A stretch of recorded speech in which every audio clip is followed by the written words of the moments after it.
Jung Min is a quiet, lonely girl, weighed down by the cruelty she faces at school, especially from her childhood friend Ju-Hian, who turned on her long ago. Isolated and invisible, Jung Min endures each day in silence, but at night, everything changes. In her dreams, she's not just seen, she's admired. She's the class president, confident and adored, surrounded by girls who hang on her every word and beg to join her for dinner. In that world, she's everything she wishes she could be. Ironically, in her dreamscape, it's Ju-Hian who is the outcast. Most of the students think she's filthy, and Jung Min can't help but agree with them. When she suddenly locks eyes with Jung Min, the other girls immediately become irritated by her gaze. Jung Min then uses that chance to snatch the girl's phone. She then sees the horrible things that Ju-Hian has been saying about her online. All the other girls see the horrible posts and tell Jung Min that most of it is about her. Ju-Hian becomes completely petrified at the moment. Suddenly, Jung Min lands a deafening slap on her, shocking the rest of the students. Sadly, Ju-Hian is unable to do anything. She stands still as the rest of the class mocks her and laughs at her. Jung Min wonders if the girl feels this is unfair to her. However, she reminds the girl that she did the same thing to her every day. Jung Min's moment of victory is cut short as the bright sun wakes her up from her sleep. She opens her eyes and is brought back to the sad reality that is her life. On her way to school, she realizes that she has no money left, all thanks to those horrible bullies. As she gets to school, the first girl who notices is immediately irritated by the sight of her. A cold chill runs down Jung Min's spine while she wonders what Ju-Hian and the rest are whispering about. Despite how much they annoy her, she's too scared to utter a word to them. She reminds herself that these people mean nothing to her in her dreams. Sadly, as she gets to her seat, the side comments don't stop. The girls continue to mock the way she smells, leaving Jung Min with nothing but a raging anger inside her. In reality, Jung-hyun is the actual class president. After classes, Jung Min heads out to use the restroom. When she sees that there are a lot of people inside, she dispatches to use the faculty restroom on the first floor. There, she questions herself about why she's so scared of her colleagues. Regardless, she clenches her fists in anger, knowing that she can only get back at her haters in her lucid dreams. Ju-Hian was the one who turned her into an outcast, even though they were best friends in elementary school. Back then, she noticed that Ju-Hian used to be alone because of her personality and the way she treated people badly. Despite that, Jung Min approached the girl and asked her to come with her and her friends. From that moment, they became friends, and they were inseparable. That was until the day that Ju-Hian asked Jung Min to stop hanging out with some of her friends. She called them losers and told Jung Min to hang out with only herself. As the days went by, Jung Min started to see Ju-Hian for who she truly was. She realized that all the rumors were true. Ju-Hian would even apply makeup to her and change her hairstyle, but Jung Min was too timid to reject her. The other girls saw how mean Ju-Hian was to Jung Min, which made her cry. Jung Min then told her friends what the girl had been saying about them. They advised her to cut off Ju-Hian, and she agreed with them because Ju-Hian's personality was just too bad. When Jung Min returns to the class, Ju-Hian notices that she has washed off the makeup on her face. She notices the other girls defending Jung Min, so she tries to force her way in, but the girls push her away and tell her not to come close to Jung Min anymore. As they reveal what Jung Min told them, Ju-Hian accuses her of gossiping about her. After that, Jung Min leaves with her friends, but she looks back and notices Ju-Hyun's sad look. From that moment on, they never spoke again, and Ju-Hyun never harmed Jung Min, despite her worries. By the time Jung Min got to high school, she saw that Ju-Hyun had become a completely different person. The two girls stared at each other for a moment, but Ju-Hyun got up and passed Jung Min as if she were a nobody.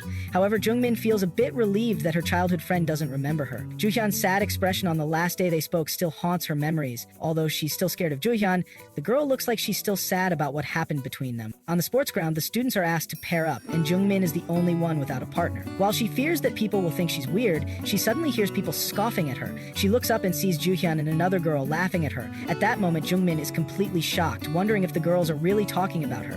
As her heart races, her anxiety grows, and a cold sweat starts to cover her body. She realized that her high school career was as good as over because Ju-Hyun actually remembered her. Back in class, she is startled as some girls approach her and call her out for bullying Ju-Hyun in elementary school. Jung Min is completely confused, wondering if Ju-Hyun told these girls about what happened between them. As the fear hunts her, she's left speechless. One of the girls then snatches her phone and mocks the music she's listening to because it's old-fashioned. They also notice that she hadn't used most of her data, but Jung Min was just saving it up because she didn't have much. She trembles in fear, unable to do anything about the bullies tormenting her.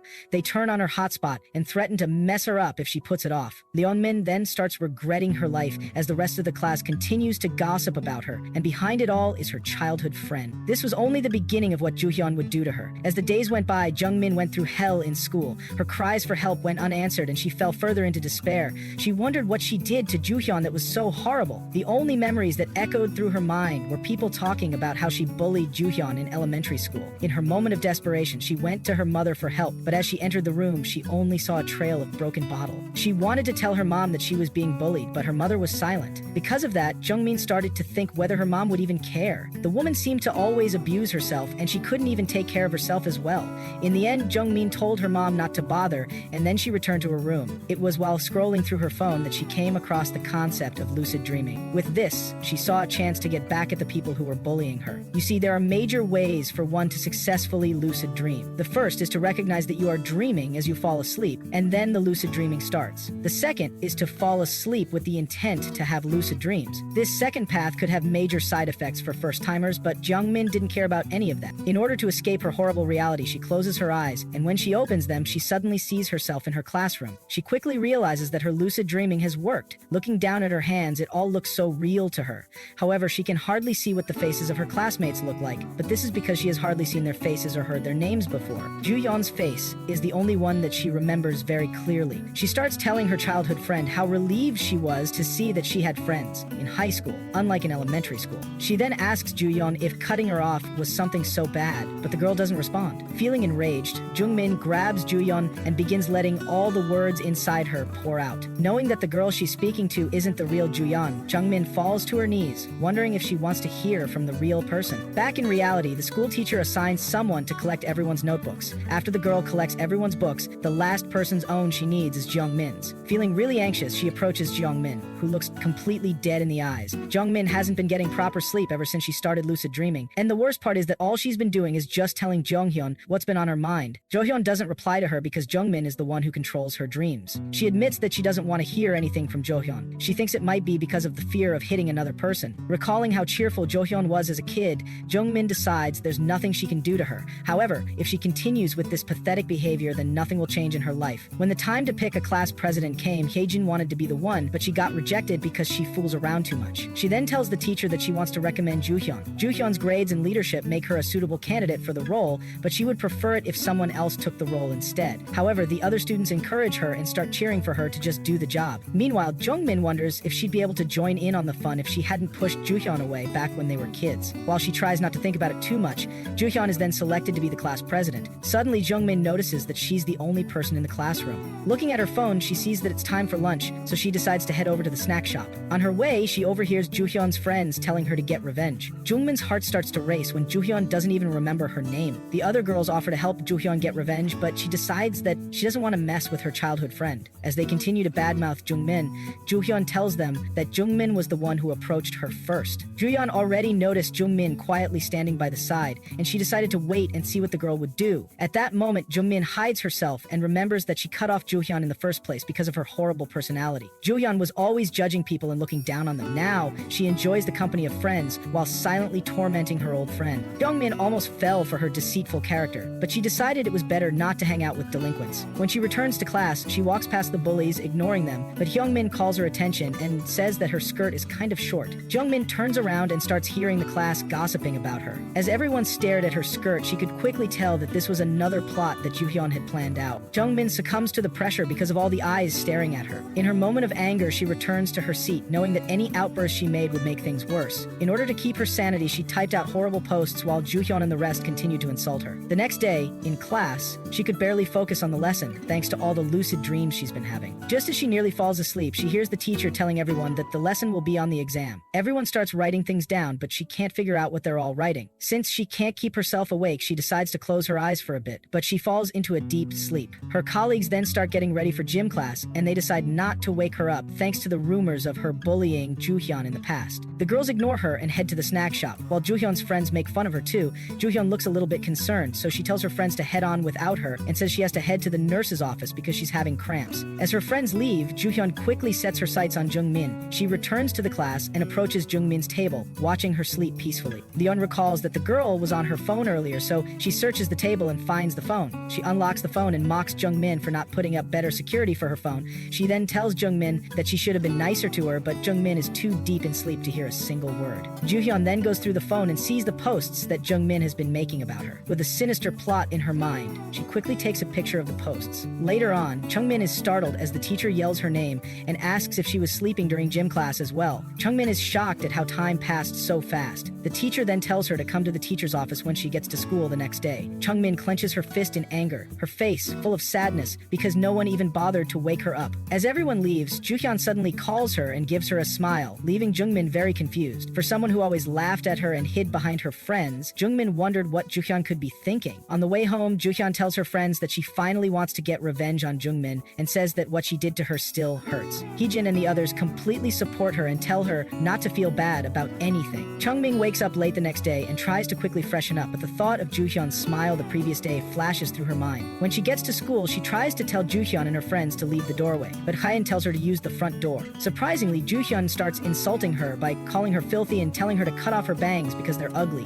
Poor Jung-min can barely contain her racing heart. She wonders if these insults are because she skipped the shower for one day. The whole class talks down on her while praising Ju-Hyun. Jung-min suddenly turns around and stomps out of the class. Tears fill her eyes, and all she can feel is a mix of embarrassment and rage. She swears to kill Ju-Hyun for openly humiliating her like that. Back in class, Ju-Hyun and her friends laugh about what just happened. It also turns out that Ju-Hyun made Jung Min's account public, so everyone can now tell her that it's her who's making those vile posts online. At night, Jung Min lies on her bed, her mind full of sadness as she thinks about the way Ju-Hyun will bully her the next day. With the way she's feeling, she wonders if she should try and get the revenge she wants now. She suddenly hears the doors creak open, and fear fills her body when she realizes it's her father. She sits up to greet him, but the man ignores her and turns away. Seeing that her mom is also at home, she knows that the chaos will soon begin. 5 seconds later, she hears her dad beating up her mom because she was sleeping when he came home. Jung Min curls up in one corner of her room while listening to the chaos, and she wonders why the man even bothers coming home. She blames her father for causing her and her mother to become so weak. Maybe if she were stronger, she would have been able to get back at her bullies by now. Eventually, the chaos dies down and the house becomes quiet. Feeling exhausted, Jung Min falls asleep and suddenly sees herself in an otherworldly place. While trying to grab the floating strings around her, she realizes that she's in a dream and she's been lucid dreaming by accident recently. Recalling the image of her father, she decides to try and get her revenge for just one day. She turns around and manifests the scene of her house. There she hears the loud shattering noises as her dad beats up her mom. Jung Min opens the door and finally confronts her abusive father. He turns to face her and tells her to come closer, but she's too scared to move an inch. The man then approaches his daughter, ready to beat her to death, but Jung Min quickly slams him to the ground and starts squeezing his neck. Her face lights up in joy as she sees how she has completely overpowered her father. Right now, she can only think about killing him, so she squeezes harder on his neck.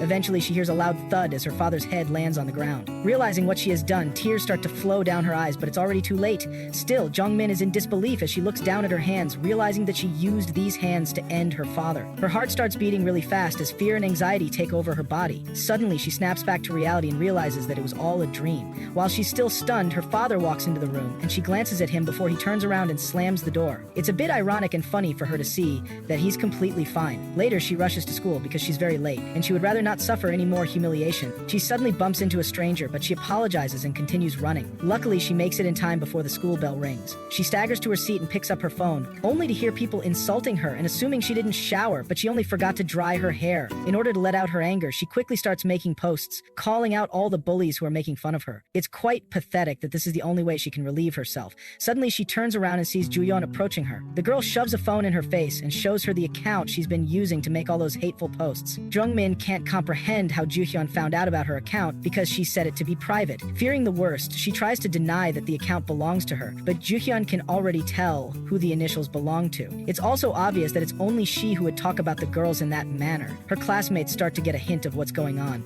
as Ju-Hyun reads out the latest post that Jung Min posted. Jung Min becomes very uneasy and speechless as her classmates realize what she's done. As she tries to deny all the accusations, Jo-Hyun tells her to prove it by showing her phone, but she's too scared to do it. As Jo-Hyun snatches the phone, the same scenario in her earlier lucid dream plays out.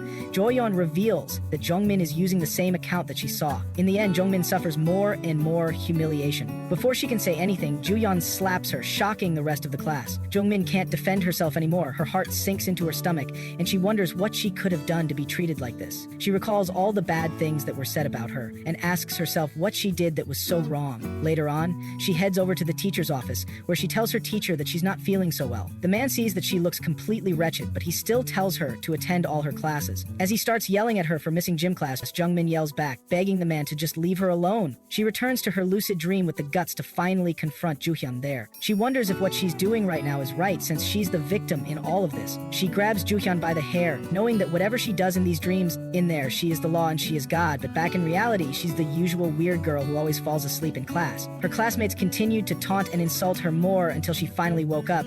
All she could think of was how she wanted to destroy all of them. With more people picking on her, the lucid dreams were no longer enough to quell her rage. The moment she killed her father in her dreams, she didn't know if she was filled with guilt or the thrill of killing someone. Any way she could find out was to experiment, so she decided not to think about it so much. Back in her dreams, she picked up a pair of scissors to put an end to Ju-Hian. But is this why she started lucid dreaming in the first place?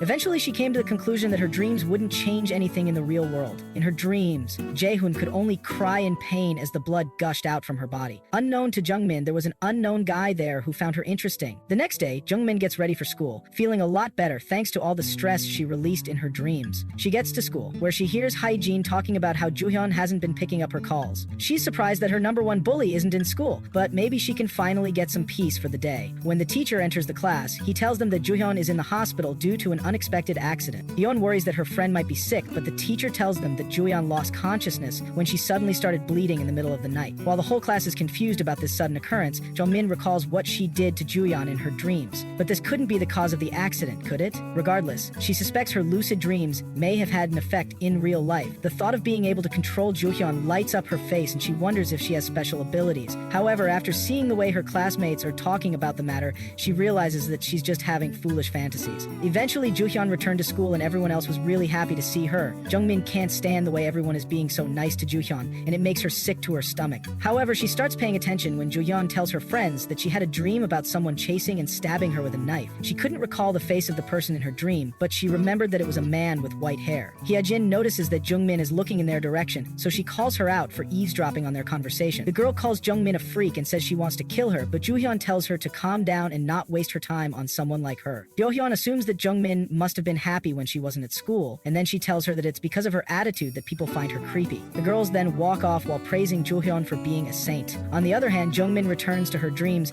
and confronts Hye-jin for saying that she wants to kill her just by looking at her face. She points out that she gets the same feeling from just looking at the horrible bully. After yelling at her, she manifests a knife and decides to make Hye-jin suffer like Ju-Hyun. Suddenly, she hears a strange voice asking if she wants those dreams to come true. When she turns around, she sees a strange man with white hair creepily staring at her. Jung Min wonders why this guy is there because she never called him into the dream in the first place. As he slowly approaches her, she starts freaking out because she can't control what's happening anymore. In the blink of an eye, he shows up in her face and points out that she's frustrated because she can't control her dream, but he lets her know that he's not one of her creations. Straight up, he tells her that he's fond of her and he can also make all her bullies disappear if she so wishes. Jung Min is confused by the man's words and she goes silent while thinking if she should really accept his offer. She then asks who he is in the first place because she never called him into her dream. The guy's quite amazed by how calm she's acting instead of lashing out like she does to her creations. Feeling a bit flustered, she grabs him and anxiously asks when he started watching her. He wonders if she's scared that he'll tell someone about what's been happening, but it's all a dream and no one would be silly enough to believe him even if he tried. He grabs her hand and lets her know that he just wants to help her. On the other hand, Jung Min wants to know who he is and how he got into her dream. He softly mumbles about her not being able to recognize his face, but she doesn't understand what he's talking about. Seeing that she should read about the urban legends and articles on lucid dreaming, he asks her if she remembers who this man is. This man is someone who enters people's dreams and he is the only entity that they can't control. It was proven that this urban legend was false, but Jung Min noticed that he looked completely different from the pictures she saw on the internet. After that, this man asks her once again if she wants to serve justice with him. Suddenly, Jung Min remembered that Ju-Hyun described a man with white hair who chased and stabbed her in her dream. Looking at the man in front of her, she starts to tremble in fear. This man feels she's been mesmerized by his good looks, but she suddenly starts running away from him. Jung Min can tell there's something evil about the man, and although she wants his help to get back at her bullies, she doesn't feel he can be trusted. He doesn't even know who this person is, so how could she possibly trust him? As she runs off, this strange man just laughs at her for being a scaredy cat. Back in school, Jung Min continues to receive her daily dose of bullying from Hye-jin and the others. She remains speechless as they tell her that it's karma for what she's done. Despite all their taunts, she refuses to react to them. After the girls run off, Ju-Hyun notices that Jung Min has stopped reacting to all the insults. A girl known as Enju then approaches her and tells her that their homeroom teacher wants her to come to the teacher's office. As Ju-Hyun heads off, Enju praises her for being so nice to remember people's names. On the other hand, the girl with her doesn't see anything special about that, but she decides to keep quiet in order not to cause problems. When school ended, Jung Min was glad to finally leave, but she didn't want to go home either. She admits that she was too much of a coward to react to the taunts she received in school. She only knows how to stand up for herself in her dreams, but in reality, she's just a piece of trash. Suddenly, she noticed that the person in front of her dropped something on the ground. She finds out that it's a cartoon sticker, but she wonders how the guy would react if she returned it. Suddenly, the guy starts freaking out because he can't find the sticker, and he says he spent all of his allowance just to get it. While he decides to go look for it, Jung Min approaches him and shows him the sticker. He humbly thanks her and asks for her name, which leaves her speechless. She She introduces herself, and the boy reveals that they are the same age. She agrees for the guy to speak casually to her, but she wonders why he wants to talk to a creep like herself. He recalls meeting her one day when she was rushing to school and she suddenly bumped into him. Jung Min is stunned to see that he even remembers that. The guy introduces himself as Jahyuk Jo and asks if he can say hi the next time he runs into her. The entire conversation is awkward for her, but she doesn't hate it. It's been so long since she had a proper conversation with someone, so this little encounter brings a warm smile to her face. Leon Min heads to school the next day, feeling much more rested since she hasn't been lucid dreaming these past few days. She feels anxious going back because she still wonders who the strange man with white hair actually is. While she's lost in her thoughts, a shadow approaches and she turns around to see Jaehook, who was trying to surprise her. She's surprised to see him and he cheerfully greets her. Feeling flustered, she moved away to get some distance because of how close he was standing to her. Jung Min remembers that he wanted to say hi the next time they met, but she's surprised that he's actually trying to have a conversation with her. The guy thanks her for making his journey to school not so boring. While Jung Min still feels very nervous, she can still tell that they both live in completely different worlds. As they walk to their different schools together, she occasionally glances at him but is too nervous to say anything. As he strikes up a conversation, she responds like a scared puppy. Jahyuk tells her about how his friend was blaming him for a loss in a game because they didn't play together. However, Jung Min is confused about what to say that would sound right. She ends up giving a mundane response and immediately regrets it because it makes her look like she wasn't paying attention. She wasn't this bad in conversations when she was much younger. When the guy stops talking, she assumes that he's already tired of her. How could someone like her ever expect to talk to a normal boy? Regardless, she doesn't want to end things so suddenly with him. She then asks him about the sticker she picked up previously and lies about being interested in cartoons. Jaehook gets really excited to hear that she's interested because his friends don't really care. He says he started watching the cartoon because he found it cute, but not only that, it also teaches some moral lessons. Although the name of the cartoon seems to be a knockoff, Jaehook says it has nothing to do with the one that is said to be the original. He tells her to read it and let him know if she does. After that, he asks for her number and calls her so that she can save his own contact as well. They eventually get to school, so he has to leave, but he doesn't want to. Jung Min is surprised that the guy actually enjoyed talking to her, and he says that there's more he even wants to talk about.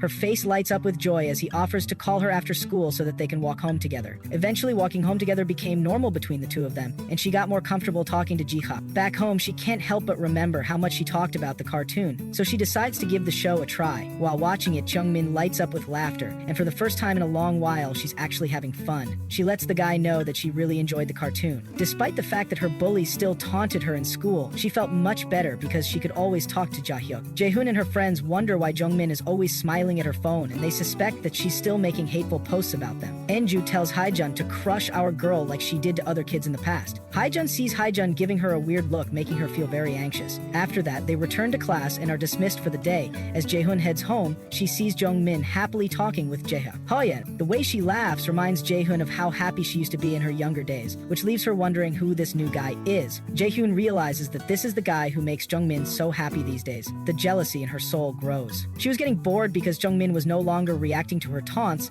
but now she's eager to know what her expression would be when she gets betrayed by those she trusts. The next day in school, Jung Min mistakenly bumps into Haejin to ask about the class they have next. Surprisingly, Haejin just scoffs and walks away from her. Recently, she hardly gets bullied anymore, and her classmates don't show any interest in her. Although she's still alone, she still has Jaeha. Suddenly, she gets a text from the guy, telling her about the way his classmates always make fun of him. The whole thing was really funny to her, and while she laughed with joy, no one thought about bothering her, and most of all, she didn't see the need for lucid dreams anymore. While she's stuck on her phone, some of her classmates call out to her, and she wonders why they're even talking to her. One of the girls is eager to know who's making her smile so much these days, but Jung Min feels like this is just another plot to bully her. However, the girl is happy to see her smiling and says it's nice for her to lighten up. She even goes ahead to ask her to hang out, which leaves Jung Min shocked. Jung Min would have probably had a lot of friends if it wasn't for Haeojin and all those other bullies. She then asks the girls for their names, and they immediately get upset because she doesn't even know the names of her classmates. The girl in glasses introduces herself as Sora Choi, while the other is Eun Yusei. After that, they decide to head over to the snack shop. Jung Min is shocked when they tell her to tag along. It becomes another moment of joy for her. But she still suspects that these girls may have some other intentions. However, they all just went to the bathroom together, ate lunch, and went to the snack shop. Having these kinds of friends was so special that she ended up setting her suspicions aside. One day, Sora ends up asking her for money again, and she promises to pay it back the next day. She says it's because her parents are on a business trip, and she won't get her allowance until a week later. Enju talks down to her for always borrowing money and tells her to grow up, but Sora points out that she always pays her debts. As the two girls stare coldly at each other, Jung Min breaks it up and offers to pay for Sora's meal. She hopes that the three of them will continue to remain friends like this if she keeps being the mediator. With classes over, she approaches her two friends, eager to walk home together with them. They tell her that they're gonna hang out together at a new amusement park, which is quite shocking because Sora said she didn't have any money earlier. Jung Min then asks if she can go with them for makeup shopping, but they laugh at her, saying that she wouldn't even understand what they were doing. So they tell her to go home instead. As they bid each other farewell, Jung Min gets that cold feeling again. She assumes it's because Enju and Sora have been friends with each other for a longer time, so she decides it's nothing to worry about. Meanwhile, this man is still in the dream world, wondering when Jung Min will return. Jung Min got to school the next week, but she still couldn't shake off the memory of Sora and Enju leaving her behind. She gets to class and Sora calls her over to see something. At the same time, Ju-Hian and her friends are still ignoring her. Sora then shows our girl some funny pictures of Enju, which makes her laugh. She says the amusement park was really fun and asks Jung Min to come with them next time, explaining that they only had 2 tickets when they went. Because of this, Jung Min feels a bit relieved that her suspicions were wrong. When Yuju walks into the class, Sora tells her that she was showing Jung Min those funny pictures of her, but she doesn't find it funny one bit. Eunju lashes out at Sora, saying she never gave her permission to show those pictures, and she tells the girl that she's always acting rude. She even goes ahead to call it a crime, leaving Sora in utter disbelief. Jung Min becomes very uncomfortable as the 2 girls start arguing with each other. She tries to stop them, but Sora leaves angrily and says she'll delete the pictures. After that, Jung Min apologizes to Eunju for looking at the pictures, but Eunju wonders why Sora had to show Jung Min of all people. Upon hearing this, Jung Min asks her to repeat herself, but she acts like she didn't say anything. Later, she gets a text from Sora telling her to come to the faculty restroom. When she gets there, she sees Sora trembling. Sora suddenly screams and curses out Eunju for always acting like she's so cool. She says she's been friends with Eunju since grade school and the girl always looks down on her. Sora could also tell that Eunju must have said something mean to Jung Min as well. She warns Jung Min to be careful of the girl and lets her know that Eunju is one of Jaehyun's worshippers. Yeonju would probably give anything to be one of Yeohyun's lapdogs, but she's not fond of typical school bullies like Yeojin. Sora doesn't see why Yeonju should like Choyeon after becoming friends with Jung Min, so she tells Jung Min that she's on her side in order to gain her trust, and she tells her to keep what they talked about as a secret. Jung Min figured out that Yeonju and Sora had a complicated relationship, but the 2 girls continued talking with each other as if nothing happened. However, she believes that out of the 3 of them, she won't be the one getting kicked out of the group. She truly believes that Sora is on her side. After spending an entire day trying to understand her 2 friends, Jung Min admits she's happier than when she was being bullied. She considers lucid dreaming for the night, but fears that the strange man will show up again. Regardless, she decides to have her lucid dream in order to get some proper rest. As soon as she gets there, she opens her eyes and sees this man happily staring at her. She screams in shock as he tells her that he's been waiting for her to return.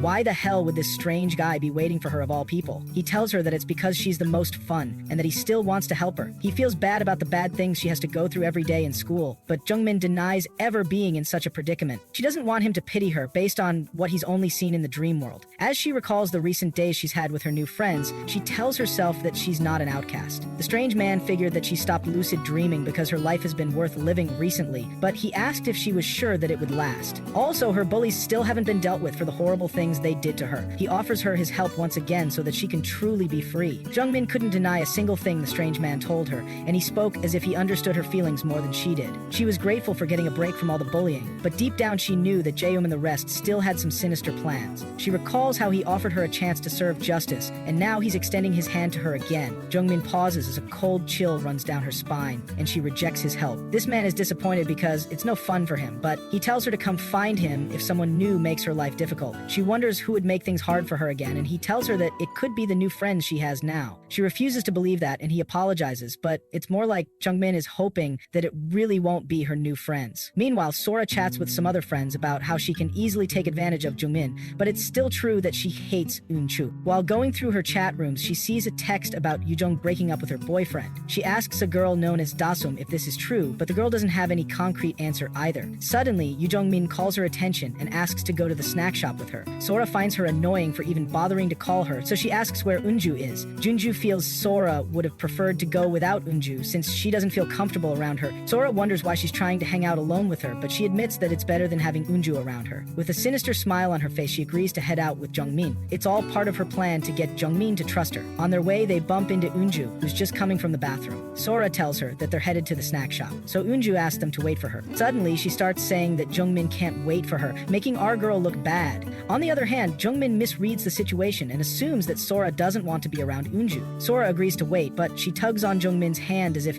asking her to disagree. The poor girl ends up saying she can't wait, so Sora quickly takes off with her. Eunju then calls out to Jung Min and asks why she can't just speak for herself and talk to her directly. Jung Min gets visibly upset when the girl asks her how she'll function in society if she continues like this, but Sora tells her to let it go. girl. Due to this, she thought that Eunju's actions would only make her and Sora get closer, but that was not the case. Sora and Eunju continued to be close friends, leaving Jung Min as the third wheel. After school, they bid her farewell, while Jung Min stands petrified and completely speechless. It's obvious that Sora doesn't like Eunju, given the way she always talks badly about her, calling her cringe for always trying to mimic Eunju. Jung Min never felt guilty about gossiping about a friend either, because this was something she needed to relieve herself of. However, Jung Min noticed that Sora hated a lot of other girls in their class. She would talk badly about Yeonji and Sungha as well, and Jung Min felt this was their little secret. Eventually, Sora told her she was lucky to be an only child, but Jung Min didn't feel that way. She never felt loved, but she didn't know if her history was something she wanted to tell Sora. As she held the information back, Sora called Jung Mi annoying, and Jung Min felt like she had done something bad. Back in the present, she asked the girls if they were going home, and when they told her yes, she pointed out that they don't live in that direction. She finally sees that it's the girls who are truly friends with each other and not her. Eunju calls her out for acting creepy, but she is only curious about where they are going. She wonders if it's a bad thing to be curious. Eunju just sighs at her and says this is why no one likes her. At that moment, she recalled the strange man telling her that it might be her friends who would give her a tough time.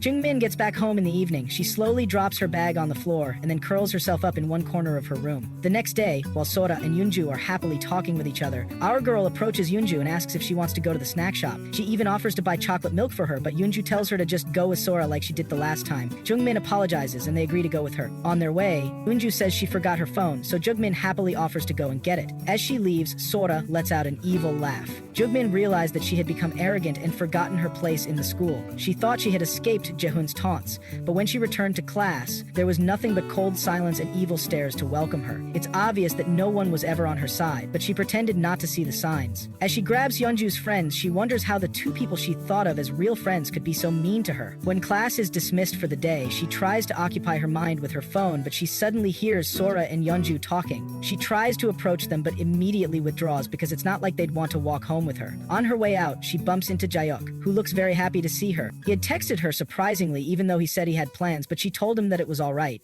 He explains that his friend held him prisoner to play video games, and he barely made it out to meet up with her. Feeling very sad, she asks Jaehyuk if he's actually okay with hanging out with her. She feels he'd have more fun with his friends, and says that he's also out of her league. And as soon as she says that, she starts feeling like a loser who's just looking for someone to comfort her. However, Jaehyuk tells her that there's nothing wrong with her. He doesn't even see why there should be leagues between friends. Jung Min recalls that she used to think like that as well. Then, the guy tells her that he's never thought of anyone being beneath him. He doesn't see himself as that much of a cool person, and he also feels like looks don't matter. He then musters up the courage to tell her that she looks pretty, and that he doesn't want her to look down on herself. Jung Min's eyes fill with tears, but she admits that what he said wasn't uncomfortable for her. However, deep down in her heart, she feels like he's the best person she's ever met, and she doesn't think she deserves all these nice compliments. She recalls how she had fun gossiping about friends and even hurting people in her dreams. Despite the fact that he doesn't know her true nature, Jung Min still thanks him for the compliment because it makes her really happy.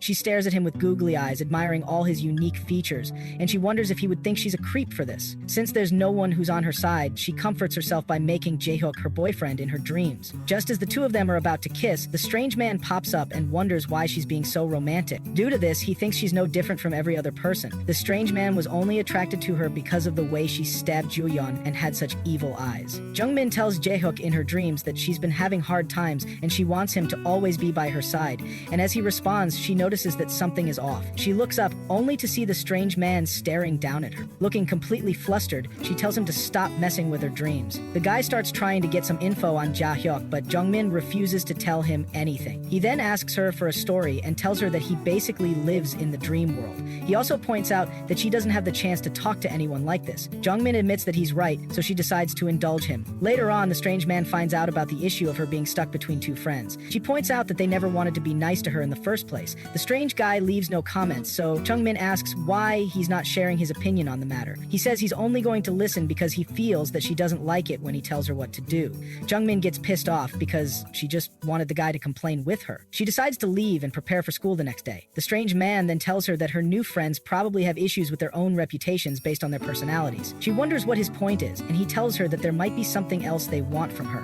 In school, Jung Min is stuck thinking about what these girls could want from her. However, Sora and Eunju have been visibly leaving her out of plans more often. When she decides to take a quick nap, the girls approach her and ask if she wants to go to a new cafe with them. She wonders why they're even asking her to go out suddenly, but she tells them that she's kind of tired. Sora says they really want to go with her, but Jung Min doubts it. However, she decides to tag along even if it's for 1 second. She decided to pretend like she couldn't help but tag along, but she wondered why Sora was acting so nice again. She recalls the strange man's words and wonders what the girl could want. Later on, they head over to the cafe where Sora is eager to try the popular drink there. Jung Min decides to have a normal Americano coffee, but Sora tells her to try something more expensive. Sora's persistence gets annoying, so Jung Min tells her that she doesn't have enough money. Surprisingly, the girl offers to pay for Jung Min. It's quite shocking and obvious that Sora is acting differently, but Jung Min can't tell why. Suddenly, the girls tell her that they want to talk to her about something. Sora can tell that there's a lot she's upset about, and she says that they weren't avoiding her to make her feel like an outcast. According to her, Jung Min told them to stop hanging out with her recently because she didn't like seeing them hanging out with Jung Min. When Jung Min asks why they didn't just tell her, Sora says she didn't want to open up her old wounds. Apparently, Yeonju also felt bad about all the mean things she said. Sora explained that they brought Jung Min to clear up the air on what had been happening. Poor Jung Min wonders if this is really the truth, but even if it is, it doesn't explain the distance she had been feeling. She also wonders if it's right for her to argue back, and she fears what would happen. She sees this as a chance to get these girls to like her again. If not, things would return to how they used to be. She then tells them that she's fine and thanks them for telling her the truth. As soon as Sora felt relieved, she started talking badly about Ju-Hian, causing Jung Min to have suspicions. However, she tells Sora that she never bullied Ju-Hian in elementary school, and it's all a lie. She says they just grew apart, but people keep spreading rumors and making it look like she's the bad person. Sora and Eunju then ask her to tell them the truth so that they never have to believe the rumors again. Jung Min wants to tell them, but she knows she can't completely trust them yet. She finally decides to tell them, but she wants to twist the story to favor herself, believing that it'll still be the plain and simple truth. Her alarm wakes her up the next morning, but she barely got enough sleep because she was up late, telling Sora about her childhood. In the end, it just makes her heart feel heavier. It might be that they found her story amusing, but they started including her in their activities more than before. The more they hung out, the more Ju-Hian would gossip about Ju-Hian, and the girls really enjoyed it. But she eventually ran out of gossip, and when she tried to have other types of conversations, it was quite hard for her. When she heads into the restroom, she suddenly sees Ju-Hian there and gets confused about what to do. However, the girl asks her why she's just standing at the door. Ju-Hian tells her that it's obvious when she's thinking of something sinister. He can tell that Jung Min is having fun with her friends, but Ju-Hyun wonders how long she thinks it'll last. As she leaves, Jung Min stands, petrified, trembling in fear. After classes, she rushes to Sora and Eunju to ask if they'll all be hanging out. Sadly, they tell her that they're going to study again. Even when Jung Min desperately offers to give them some gossip, Sora says she's uninterested. The girls bid her farewell, and on their way home, Eunju points out that they were asked to hang out with her by Ju-Hyun. However, they actually hate Jung Min and think nothing good of her. Apparently, they plan to set up Jung Min just to see if she would actually trash talk Ju-Hyun. Jung Min, who's eavesdropping on them, finally realizes that the friendship was all a lie. After realizing the truth, Jung Min returns to her lucid dreams and tells the strange man that she wants to get revenge on her bullies. She asks him to serve justice for her because she's tired of acting like a fool. When she returns to school, Eunju asks if she's coming to the snack shop with them. The girl urges her to come quickly as Ju-Hyun enters the class. Sora also urges her to come, and she agrees to go with them. She simply watches the girls happily discussing with themselves while waiting for the right time.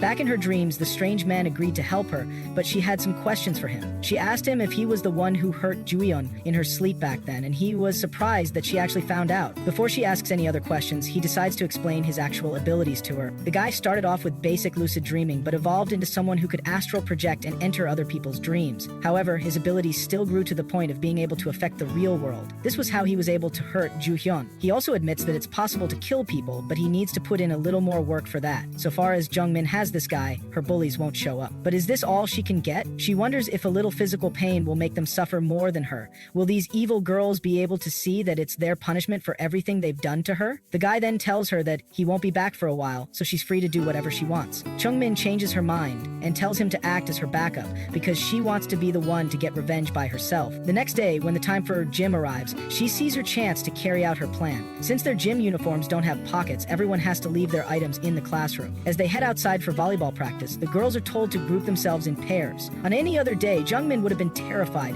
since she has no one to pair with, but right now, she happily welcomes it. She already has it all planned out with the man in her dreams, and her first target is Sora since she's the easiest. She tells the guy to get some information about Sora from her phone, phone. Sora is the kind who likes talking bad about others behind their backs, and this is because there are people who always enjoy her stories. Jung Min doesn't believe in astral projection, but she can find out now by checking if the password that this man told her is right. Surprisingly, she unlocks the phone and realizes that the guy was telling her the truth. With the little time she has, she quickly searches through the phone, hoping to find something. She then comes across a group chat where Sora is saying bad things about her. The other girls in the group chat happen to be her classmates as well. She goes to another chat room and sees Sora talking badly about some other people. From the information there, she can tell that there are at least 10 people whom Sora has used. If the class found out about this, Sora would be in a worse position than Jung Min. She decides to send the pictures of the chat to her phone and back them up as well. Since they're all high schoolers, they always think the same way, and so far as she has the dream guy with her, there's nothing Jung Min needs to be afraid of. After classes, she approaches Sora and says she has something to talk to her about. Sora, hoping that this will be fun, immediately agrees.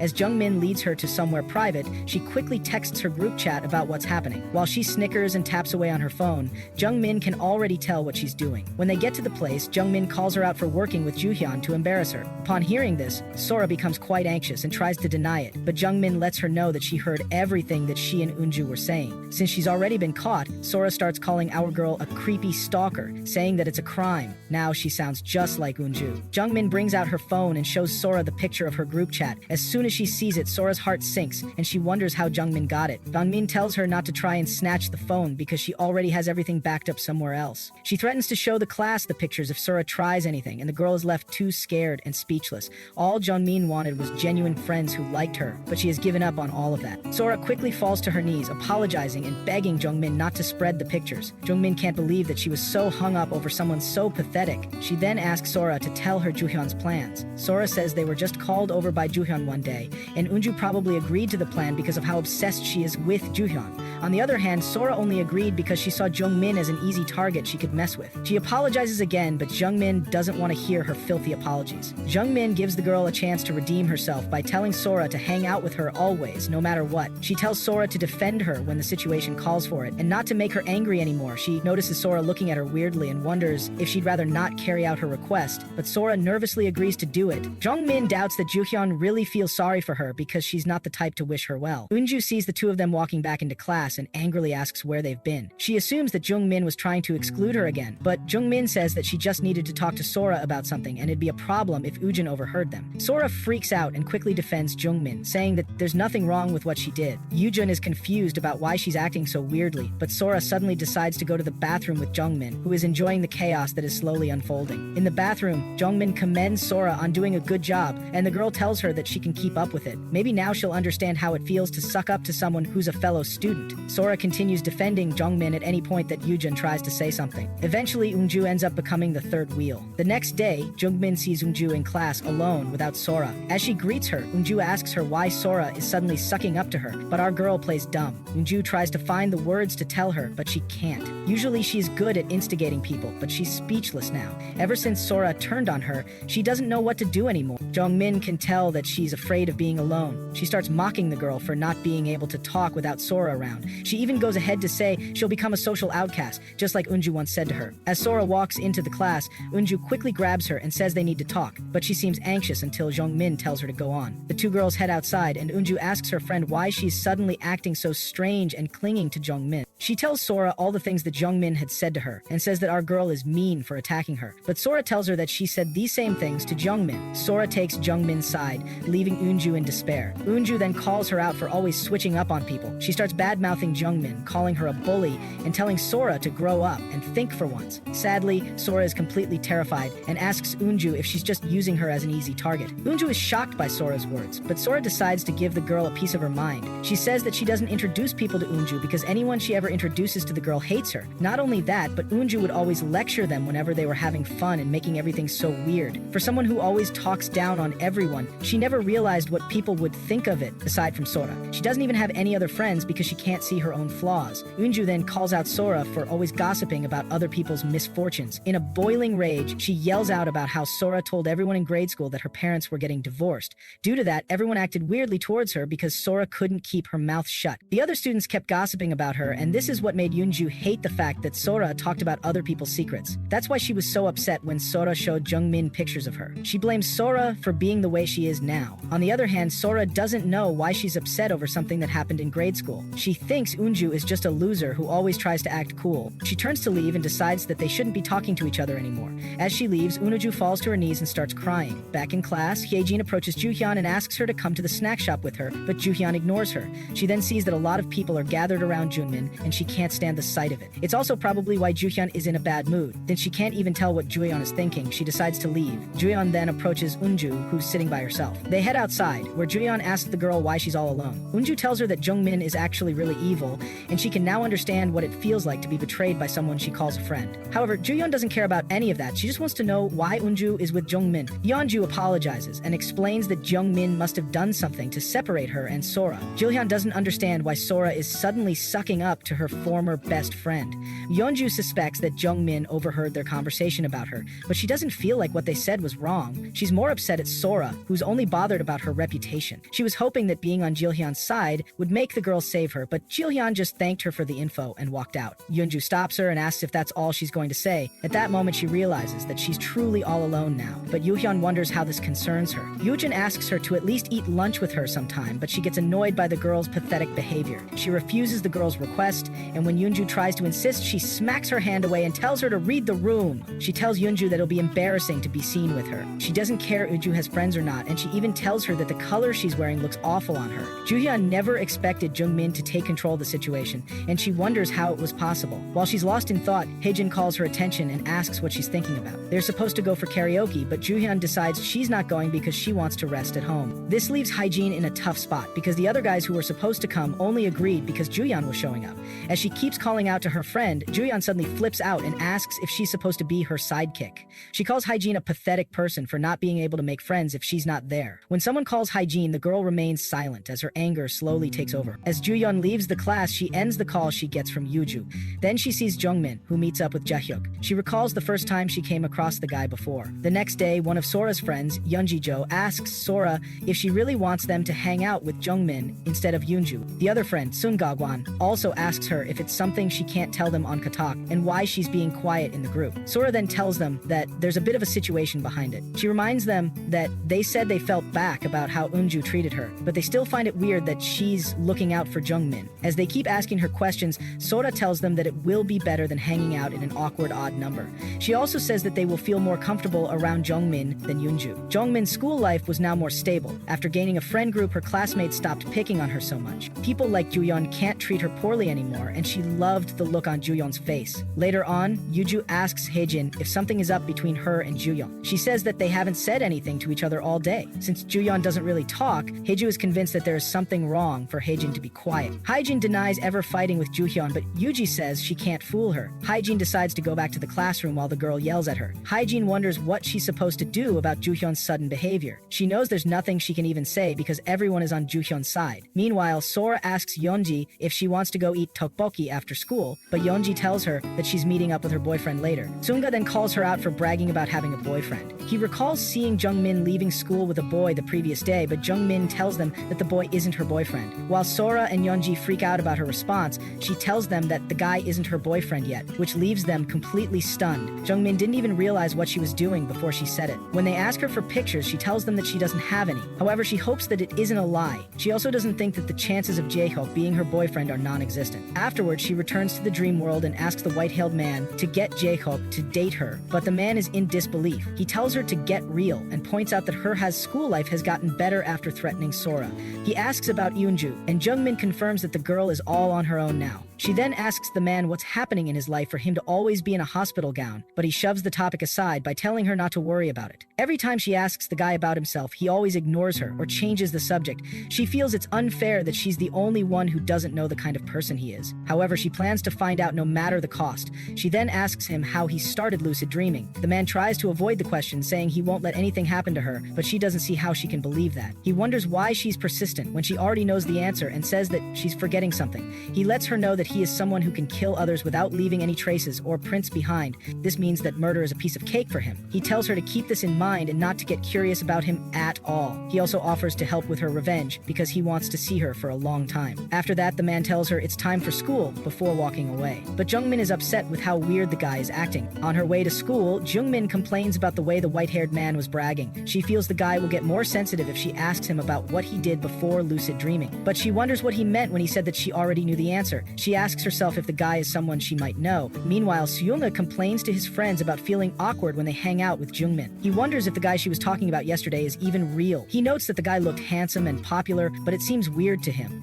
They ask Sora what she thinks, but the girl tells her friends that she has no opinion on the matter. Her friends try to get her to say why she's hanging out with Jung Min, but Sora remains silent. She makes up her mind and tells them to keep it a secret. Then she reveals that Jung Min has all the records of their group chat, leaving them shocked. Since they're the only ones who are in the group chat, her friends speculate that someone must have sent screenshots to Jung Min. Sora quickly denies doing something like that because it doesn't make sense. Yeonji gets furious, saying that Jung Min is a whole lot worse than she thought. Sora plans to find out how our girl did it, but for now she has to do whatever Jeonming says. She tells her friends to play along until they can find out Jeonming's secret. In class, Yuju nudges Hyojin and asks why she didn't pretend to notice when she came. She says she got there and asks where Ju-Hian is, but Hyojin wonders why she's asking her. Yuju then advises her to approach Ju-Hyun first, but this makes Hyojin angry. Suddenly, Ju-Hyun walks into the class and Yuju greets her. She points out that Yuju is quite early and even Haejin is earlier than usual. Haejin is shocked and wonders if Ju-Hyun isn't mad at her anymore. Ju-Hyun then asks Yuju if she wants to hang out after school because she won't have time from next week since she's looking into academies. She also asks Haejin to come, but this leaves Haejin quite confused. When she decides to go to the bathroom, Yuju offers to come with her, but Ju-Hyun declines. Haejin gives the girl a mean look before she leaves. Then she asks Yuju to come outside with her briefly. When they get outside, Yuju asks her what's wrong, and Haejin reminds her that she fought with Ju-Hyun. However, Yuju feels Ju-Hyun wants to make up with her since she asked Haejin to hang out. Haejin wonders if Yoyu even has any thoughts or not. Nevertheless, Yoyu tells her to just hang out and forget what happened. But Haejin doesn't think it's something she can do. She always had the role of crushing people whenever Joyeon wanted her to. There was a time Joyeon told her to stop bullying Jung Min, but Haejin asked why she changed her mind suddenly. Regardless, she had to wait patiently because she was Ju-Hyun's well-trained dog. The scene flashes back to when Hyejin first joined the class, and the teacher told them that she came from far away. She was then told to sit behind Hyejin. Hyejin was worried about how to make friends at the time, but Ju-Hyun suddenly approached her and offered to get her desk together. The Proswise told Hyejin to let her know if she needed anything since she was the class president. Hyejin's first impression of her was that she was completely perfect. Hyejin was pretty, with a nice personality, and she was popular with everyone in class. Most of the boys also liked her, and it was common for them to ask her out. Eventually, the reason for Hyejin's transfer spread throughout the class. There were rumors that she got expelled from her former school because she beat her classmates' face to a pulp. These rumors were half right and half wrong. Hyejin thought that they didn't know anything because she didn't beat up the classmate by herself. Sadly for her, the girl's parents were lawyers, and things got out of hand. The girls who participated with Hyejin blamed everything on her when she wasn't at school. In the end, she took the fall for it. She was still in her second year of middle school, and this rumor would follow her around to high school. Ju-Hyun then approaches her and asks if she wants to come to the bathroom with her and her friends. After Hoyeon looked out for Hyejin, their classmates became less hostile towards her, and she was... The next day, Hoyeon gets to school and calls Hyejin when she doesn't see her. Hoyeon then asks her to come outside. When Ju-Hyun gets to the place, she sees Hyejin sitting on a girl's back. Hyejin explains that the girl was saying bad things, such as how she attempted murder in her last school. She says that you have to crush people like this so that they never talk about you again. Ju-Hyun decides to leave and asks the other two girls to stay if they want. As the other girls leave, Hyejin is shocked and wonders why Ju-Hyun seems angry. After that, Ju-Hyun started avoiding her and a big change occurred. One day, a girl called Yujin bumps into Hyejin and tells her that she gets in the way for someone so short. As Ju-Hyun asks Hyejin for help with a problem, Hyejin realizes that she was mistaken. She knew Hyejin wasn't like her from the very beginning, and the only reason Ju-Hyun approached her was because she pitied her for being alone. Hyejin was no longer the same as before, and she realized that she was wrong. One day, Ju-Hyun approached and mentioned that everyone had blocked Hyejin's number. She explained that she debunked the rumors that spread about Hyejin because she had the same experience in grade school. Then she asked Hyejin how it would make her look if she kept acting like that. Hyejin begged Ju-Hyun for another chance and promised to never embarrass her again. Ju-Hyun commended her for making the right choice, and she said she would talk to their classmates again. As Ju-Hyun took Hyejin under her wing again, their classmates' attitudes changed towards her. Of course, she was nothing without Ju-Hyun. Hyejin was able to end her junior high peacefully and became a high schooler. One time in class, she noticed that Ju-Hyun's gaze was fixed on Jung Min. On the sports ground, Ju-Hyun pointed out Jung Min, who was all alone, and Hyejin Haejin felt bad for her. Yeon then told Haejin that Jung Min was the one who bullied her in grade school. She said that when she and Haejin weren't on good terms, it reminded her of those days. She still found it hard to look at Jung Min's face. When she said that she wished for Jung Min to go through the same thing, Haejin quickly understood what she meant. It's obvious that she was asking Haejin to do it for her. Because of this, Haejin bullied Jung Min in Ju-Hian's place. Ju-Hian never said anything about it, so Haejin figured that she understood her correctly. But that's when it all started. Haejin wondered why Ju-Hian was always ordering her around, even though she became the villain that Ju-Hian wanted. It was so annoying as she wondered why Ju-Hian was upset again. As the memories flooded her mind, Haejin asked herself what she had done that was so wrong. Yuju then calls her, snapping Haejin back to reality. Haejin tells her that she was just thinking of the past, and that she wouldn't understand if she explained. But Yuju is curious to know what's wrong. Haejin felt like she was the only one who Ju-Hian had in her clutches. She feels she can tell Yuju a little bit since the girl doesn't pay much attention to what she hears. Her head was telling her not to do it, but she asks Yuju what she thought of Ju-Hyun. She says that Ju-Hyun has been lashing out at her a lot, but Yuju laughs at her, asking when Ju-Hyun has ever gotten angry. Haejin yells at her, reminding her that she and Ju-Hyun fought because she snapped out of nowhere. She asks Ju-Hyun why she likes Ju-Hyun so much and if she has ever seen her true colors. Haejin lets it all out, saying that Ju-Hyun's appearance has all been a lie. While she spills out everything, she has no idea that Ju-Hyun is behind her. Yuju panics and tells her to look behind. Yejun turns around to see Ju-Hyun, who points out that she was having quite an interesting conversation. After that, Ju-Hyun abandons Haejin. Back then, she tried to explain that it was a misunderstanding. Ju-Hyun slapped her hand away as she tried to touch her, and she told her that she was crossing the line. Haejin snapped and yelled at Ju-Hyun for using her to mess with Jung Min because of her precious reputation.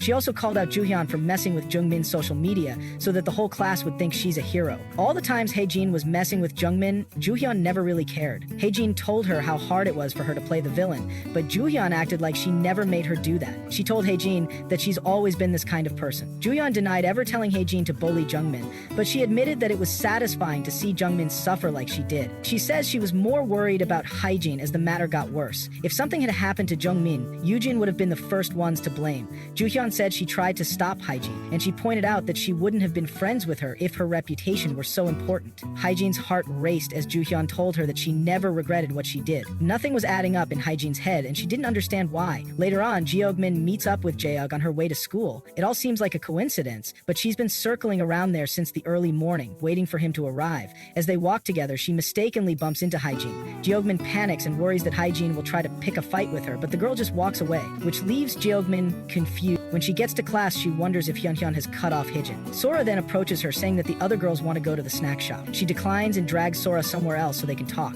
While outside, Sora tells Jung Min that Haejin and Ju-Hyun haven't been on the best of terms lately. She says Yuju made it look like Haejin was making a big deal out of nothing. Jung Min wonders what the chances are that the girls will start hanging out again. She needed more information, and the curiosity was itching here. She thinks about asking the white-haired man, but decides it's better to find out on her own. Later on, she enters the dream world, where the man has been waiting for her. He asks her to tell him a story, but she doesn't want to talk to him. He apologizes about before, but she tells him that there are things she doesn't want others to know. She also tells him not to show up in her dreams and that she doesn't need his help anymore. His reaction makes her even more furious. She doesn't even understand why she's there because she didn't try to lucid dream. But the guy tells her that it happens when you get used to it. She wonders if he's trapped there and tells him to focus on his own life. The guy then admits that she's right about him being trapped there. He says he felt bad about the way he sent her away the last time, and he realizes that she actually doesn't know who he is. Jung Min wonders if she's supposed to know who he is, and he tells her that he's pretty famous. He tells her that she can find out as much as she wants since so many people know him already. However, she's not allowed to ask weird questions after that. When she agrees, the guy then asks for details about her life.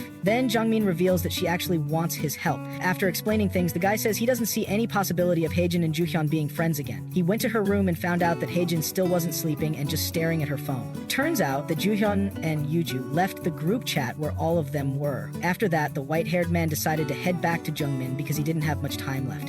He got startled when Haejin threw her phone on the floor. The guy then leaves and tells Jung Min that Haejin is completely on her own now. He advised her to bring Haejin to her side and use her. Jung Min then approaches Haejin in class and asks to talk with her. With no one around to hear her, Jung Min asks Haejin if she wants to hang out with her since Ju-Hyun has cut her off. Haejin gets angry, saying that she will never hang out with a loser like her. She tells Jung Min that she's still a nobody, even though she has a couple of people to hang out with. After that, she warns our girl to never talk to her again. Jung Min wonders what she could do to Haejin and if she has to keep living like this forever. She asks herself how much longer she has to keep avoiding Haejin. As Haejin leaves, Jung Min asks her if it's right that Ju-Hyun gets to abandon her and act completely fine. She tries tries to let the girl know that anyone who knows Ju-Hyun's true colors can't just let her get away with it. Thanks to Ju-Hyun, she was also wrongfully bullied at the beginning of the school year. She offers to cooperate with Haejin to get revenge on Ju-Hyun, even if it's just once. She knows it will be unfair for Haejin to keep her mouth shut and graduate like this. Jung Min knew this wasn't the time to be picky, so she extends her hand to Haejin, but as the girl reached out for her hand, she suddenly left quickly. Jung Min ends up disappointed, seeing that her plan didn't work.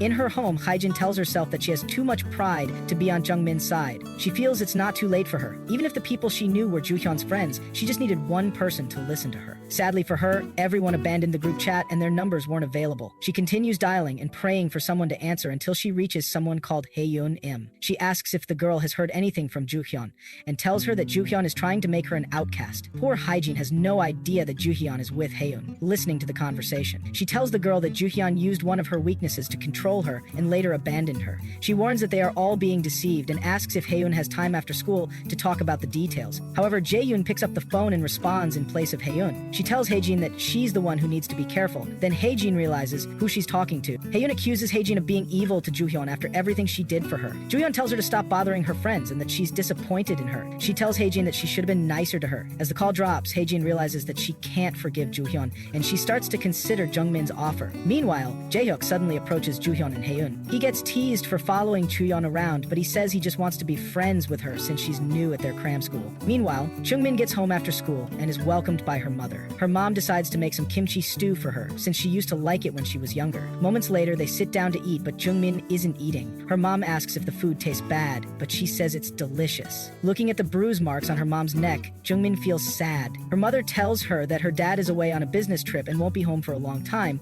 which means she can relax more. Upon hearing this, Jung Min's face lights up with joy, and she starts eating her food. She can't believe the atmosphere at home has changed so much because her father isn't around. The next day, her mom wishes her a good day as she heads off to school. Jung Min wished that every day could be like that day. In school, while she's chatting with Jaehyuk, Haejin approaches her and asks her to come outside. Afterward, Ju-Hyun enters the class and meets Yuju, who asks her if she saw what was happening in the hallway. Suddenly, Haejin and Jung Min enter the class with their other friends, leaving Ju-Hyun startled. Haejin proposes that they should celebrate becoming new friends, unlike Ju-Hyun, who makes her look like a bad person. Jung Min can see how much Haejin is trying, but what makes her happier is seeing the anxious look on Ju-Hyun's face. When the bell rings, Haejin tells her to go to her seat and that she'll call her over later. Meanwhile, Ju-Hyun finds it hard to believe that Haejin would just decide to hang around Jung Min. She wonders if Jung Min brought Haejin to her side. At the same time, Jung Min thinks that messing with people is easier than she thought, but she is nervous about how things have been working out lately. Elsewhere, Jaehyuk is standing by the sidewalk, but his face lights up when Ju-Hyun meets him. He is surprised that she asked to see him. He says he likes it a lot, but realizes how embarrassing that sounds. After that, Ju-Hyun asks if he wants to get something to eat before they head to cram school. They go into a restaurant where Ju-Hyun says that the place is good and that she's always wanted to come there. Jaehyuk thanks her for bringing him, saying that he really wants to get closer to her. When she tells him that she has something to say, his face goes red and he tells her that he'll listen. It hasn't been long since they met, but Ju-Hyun suddenly says that she thinks she likes Jaehyuk and she asks him to go out with her. As they leave the restaurant, Jaehyuk is still in a daze while they walk together, holding hands. He then asks Ju-Hyun why she wants him to keep their relationship a secret from Jung Min. Ju-Hyun then says that she wants to surprise her later. The next day, Jung Min feels weird around Jaehyuk because he's not usually using his phone so much when he's around her. Suspecting that something is amiss, she asks him who he's talking to, but he says it's nothing. This leaves her wondering if the guy has someone he likes. She refuses to believe it and questions why he was being so nice to her all this time. She ends up meeting the white-haired man and asks him to find out who Jaehyuk is talking to. However, he's not interested and says he's not here for volunteer work. She reminds him that he agreed to help her with anything, as long as she didn't ask about his past. Jung Min is fine living without her family and friends, but if she doesn't have Jaehyuk, she feels she might die. Upon hearing this, the man agrees and tells her to stop crying. He used astral projection to enter the streets when Jaehyuk suddenly showed up beside him. He starts getting jealous, wondering why Jung Min likes the guy so much. However, the man is shocked when Jaehyuk meets up with Ju-Hyun. He doesn't recall Jung Min ever mentioning that Jaehyuk and Ju-Hyun know each other. He realizes that Jung Min doesn't know and decides to tell her what's happening, but when he returns to our girl, he finds it hard to tell her the truth. He then yells at her, saying that she made a big deal out of nothing. He tells her that Jaehyuk is just talking to one of his guys from school. However, she starts suspecting that Jaehyuk might like boys and not girl. The white-haired man assures her that Jaehyuk will get tired of his new friend and things will go back to normal. Sadly, Jaehyuk isn't even reading Jung Min's texts quickly anymore. She then overhears Yuju asking Ju-Hian if she has a new boyfriend now. Yuju starts asking many questions, but Ju-Hyun says that it's just the guy who likes her and that he's the one who kept chasing her around. Meanwhile, Haejin approaches Jung Min and asks her why she only sees the other girls when she eats lunch with them. Jung Min says that she's not even friends with those other girls. Seeing them talk irritates Ju-Hyun, but Yuju tells her not to worry about it. On the other hand, Haejin is happy to see how upset Ju-Hyun is. She then tells Jung Min that the girls were saying that she was trying to act cool by making up a story about a boy she was talking to. After classes, Jung Min checks for Jae-hyuk's reply, but there's still no text. She decides to call him, which is something she's never done before. When he picks up, she asks him if he wants to walk home together with her and her friends. He agrees, and this makes her racing heart calm down. She meets up with Sora and the rest, asking them to follow her to the front gate because she wants to introduce them to someone. She doubts Jae-hyuk could have changed, but she just needs to stay by her side like he does. Jung Min recalls how she brought Sora and Hyejin to her side and she stopped getting bullied. She gave Ju-Hyun a taste of her own medicine, and because her dad went on a business trip, her mom returned to her old, warm self like she used to be before her dad got violent. But her heart gets crushed when she sees Jo-hyuk with her worst enemy. As she gets to the front gate, Jo-hyuk calls over to her. Yeonji and the rest wonder if this is the guy that Jung Min talked about. Jung Min is too stunned to speak. Jae-hyuk approaches her and tells her that Ju-Hyun said he could tell her now, but she didn't understand what he meant. While he tells her that he met Ju-Hyun in cram school, Haejin and the other girls start murmuring. Jung Min then screams, saying that she's not friends with Ju-Hyun. The other girls then ask Jae-hyuk if he wasn't in the talking phase with Jung Min. Our girl's heart sank into her stomach. Then, Jae-hyuk tells her that he's dating Ju-Hyun. She sees them holding hands, and Ju-Hyun gives her a sinister smile. Jung Min then asks the guy if he knows what Ju-Hyun says about him at school. She screams in a wild rage, asking if he knows what kind of person she is. Jung Min wonders why it had to be Ju-Hyun of all people. Jae-hyuk then tells her that she's acting weird and that she's been misunderstanding things. He proceeds to apologize for making her think that there was anything between them and tells her not to talk badly about Ju-Hyun. Jung Min felt so much pain at that moment that made her want to die on the spot. The other girls then assume that Jung Min was trying to get with Ju-Hyun's boyfriend. Clenching her teeth, Jung Min runs away from there. She wonders why Jae-hyuk chose Ju-Hyun and not her, even though she likes him more. With tears in her eyes, she realizes that it was Ju-Hyun who made him smile like that. She then recalls what the white-haired man told her. Meanwhile, Jae-hyuk apologizes to his girlfriend and offers to talk things out with Jung Min. Ju-Hyun tells him not to bother because Jung Min doesn't consider her a friend. When he asks if something happened between them, she tells him that they had a fallout when they were younger. She says that Jung Min bullied her, which Jae-hyuk is shocked to hear. He falls for her trick and says it's only natural that he should think of her the most. He promises to be on her side and she gives him a sly smirk. Meanwhile, the white-haired man is getting bored while waiting for Jung Min to show up. He thought that being stuck in that white space for so long wasn't good for a person. He wonders what his physical body is like now and won't be surprised if he's dead since he hasn't woken up in months. He was also growing tired of that space. It's pretty fun for him when Jung Min is there, and now he thinks about it, she's the only one he has left. Suddenly, Jung Min shows up and he asks how her day is. As he tries to touch her, she smacks his hand away and he realizes that she seems different. She tells him that something huge happened and asks him if he's really on her side. She vows never to come there again, and if she meets the guy in her dreams somehow, she'll force herself to wake up until he disappears. The man asks her why she's acting strange, and she asks him why he lied to her. She mentions that Jae-hyuk and Ju-Hyun are dating, but the man doesn't say anything. His silence proves to her that he already knew. He tries to explain that he was worried about her, but if he was really worried, he would have told her. She says she wouldn't have been humiliated in front of all the girls if he had given her a hint. She calls him useless and tells him to never show his face around her again. Her words cause him to remember how bullies always called him a useless boy. In a cold tone, the man tells her that he was getting tired of her as well. She looks up and is surprised to see how sad he looks when he tells her that he should have never met her either. The man agrees to get lost and tells her to have a nice life. After that day, he never appeared before her again. The next day, Ju-Hyun approaches Jung Min in school, noting that she's early, but our girl just walks past her. Ju-Hyun then asks her how she felt when the only person in the world who was on her side turned her back on her. Jung Min tells her to shut up before she rips her mouth apart. Yeonji and Sunga walk into the class and notice the tense vibe. As Jung Min goes to her seat, Jo-Hyun gives an evil smile before leaving the class. The other girls note that it was the first time Ju-Hyun had ever looked like that. Jung Min then gets a text from Jae-hyuk, but she can't bring herself to read it. She felt like dying and wondered why she kept randomly thinking of the white-haired man. Sora meets her and asks if she's going to eat, but Jung Min declines. Our girl also tells her to keep her friends' mouths shut, or if they get on her nerves, she will release the screenshots of their group chat. As she leaves the class, Haejin wonders if joining Jung Min's side was the right decision. On her way home, Jung Min's mother bumps into her, and the two of them walk home together. Her mother asks her how school has been these days and if she's struggling with anything, but Jung Min tells her there's nothing happening. Jung Min offers to carry the grocery bags, but her mom tells her not to worry. Seeing how awkward the air is, she thinks of how to change the subject. Her mom then asks if she remembers when she insisted on carrying the groceries when she was little, but she would trip and break all the eggs. She always felt sorry for her daughter because she couldn't pay attention to her when things got worse at home. Regardless, she's glad to see that Jung Min grew up to be a good girl. Her mom then tells her to talk about anything she wants to get off her chest, like in the old days. Jung Min can't tell her mom about Jae-hyuk and Ju-Hian, so she tells her that she said something harsh to a friend. Although they lied to her first, she realized that she wasn't that resentful of them. She feels bad about what she said to the man in her dreams, and not seeing him is making her worry. She wants to apologize and wonders why he stopped showing up, because he usually never listened to her. Despite his strange nature, it's true that he helped her a lot. The more she thinks about it, the more her head hurt. The other girls started talking about Jisex, a music group that came out with a new song. When Sungha asks about a member of the group known as Suyeon Bak, Yeonji tells him not to bring it up. Yeonji says he was her bias, but ended up being selfish. Hee-yeon takes a look at the picture, saying she has never seen the guy before. Jung Min asks who they're talking about, and they show her the picture. She's stunned when she sees the picture and snatches the phone to get a closer look. She sees the picture of a group of guys, and the guy known as Seon turns out to be the man in her dreams. Seon was a former member of the popular DZX group. He got eliminated in the trainee documentary show. Yeonji says a lot of people who are interested in idols know about him. The guy was the most popular member when the documentary show aired,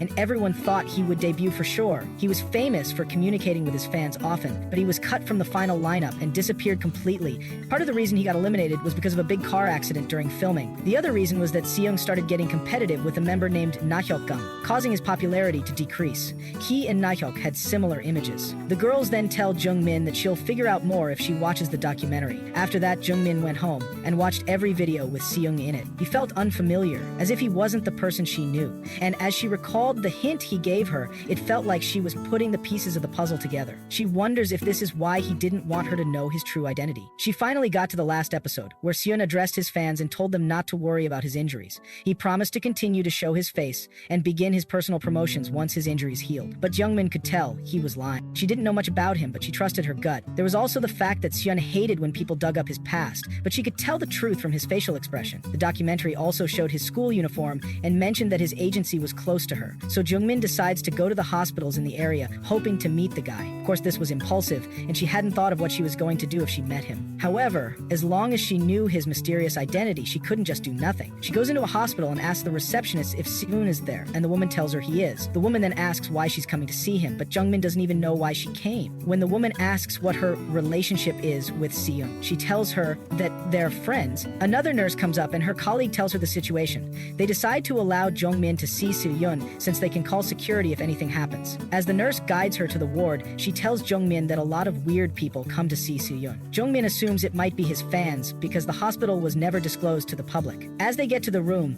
the nurse tells her that Seon is currently in a vegetative state due to an intense emotional shock. This confirms what he said about being basically trapped. Jung Min never thought she would see him in real life, and as the nurse leaves, she enters the room. There, she sees him lying unconscious on the bed. She didn't think she would find his identity and what happened to him like this. She feels like her efforts to find out about him were in vain because she heard it from Yeonji. Now that she is seeing him, she feels less tense. He tries to wake him up, but there's no response. She then wonders if it's only her and the hospital staff who know about his current state. People on the internet think he disappeared quietly, and no one mentioned anything about him being vegetative. She feels really tired because she stayed up all night looking him up. As time goes by, she eventually falls asleep beside the bed. Suddenly, she enters a dimension that's different from her usual dreams. She notices the ground is sticky and wonders what kind of dream this is. Nothing was moving the way she wanted it to. She continues walking, feeling grossed out and cold. While wondering if she should wake up, she suddenly sees Seon in the distance. She shouts out to him, but when she calls his name, he turns around and asks her why she's there. When Seon was much younger, he came happily to show his parents that he got a 100 on his test, but there was no one home. He crumpled the paper and wondered if they were going to be late again that day. Ever since he was young, both of his parents worked, and he was the only one at home. One day, he bragged to his dad about having third highest grades in school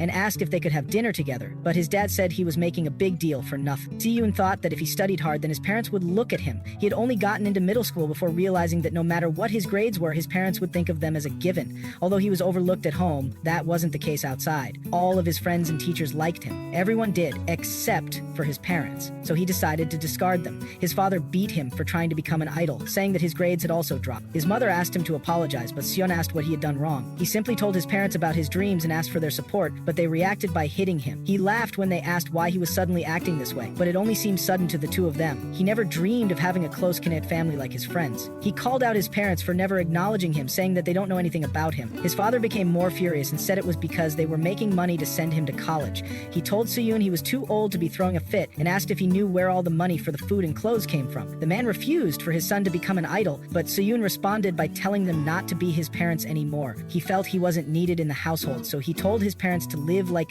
they didn't have a child. All he wanted was to be loved. The day his father slapped him and he ran away from home was the same day of his middle school graduation. He couldn't get into high school, but the agency he got into had a dorm system, which meant he didn't have to worry about shelter or food. To him, it won't matter once he debuts because school didn't matter. A year later, the president of the agency commends his monthly evaluation, saying he's getting better. They head over to the practice room, where Seon gets a surprise birthday party. He was surprised that the other idols knew about his birthday. Seon starts crying, knowing that the people there are his real family. The idols then tell him that the president got him a big present. The president then asks Jibin to bring the shopping bag. Afterward, he hands it over to Seon and tells him to go to the changing room to try it on. Moments later, Seon walks out in a school uniform. After that, the president tells him that the agency will give him the money and support he needs so he can go to school and graduate safely. Seon thought it felt like a dream. Moments later, Nayeok returns, wondering why the party isn't over. Seon then shows off his new form, saying that he'll be going to the same school as him. Upon seeing this, Nayeok becomes filled with anger because he had to make it through intense competition to get into the fine art school, but Seon just gets to go. He felt jealous and wondered why everyone only liked Seon. He only saw Seon as an annoying person. Later on, Nayeok overhears the president contemplating whether or not to let him go to the DZX documentary. He said that Nayeok was too ordinary. He felt Seon had more charm and could be put in more shows later. This made Nayeok furious, seeing how they preferred Seon to him. Later on, Seon dyed his hair white and showed it off to Seyul, who laughed at his new look. Seon said that he wanted to make a good impression on his new classmates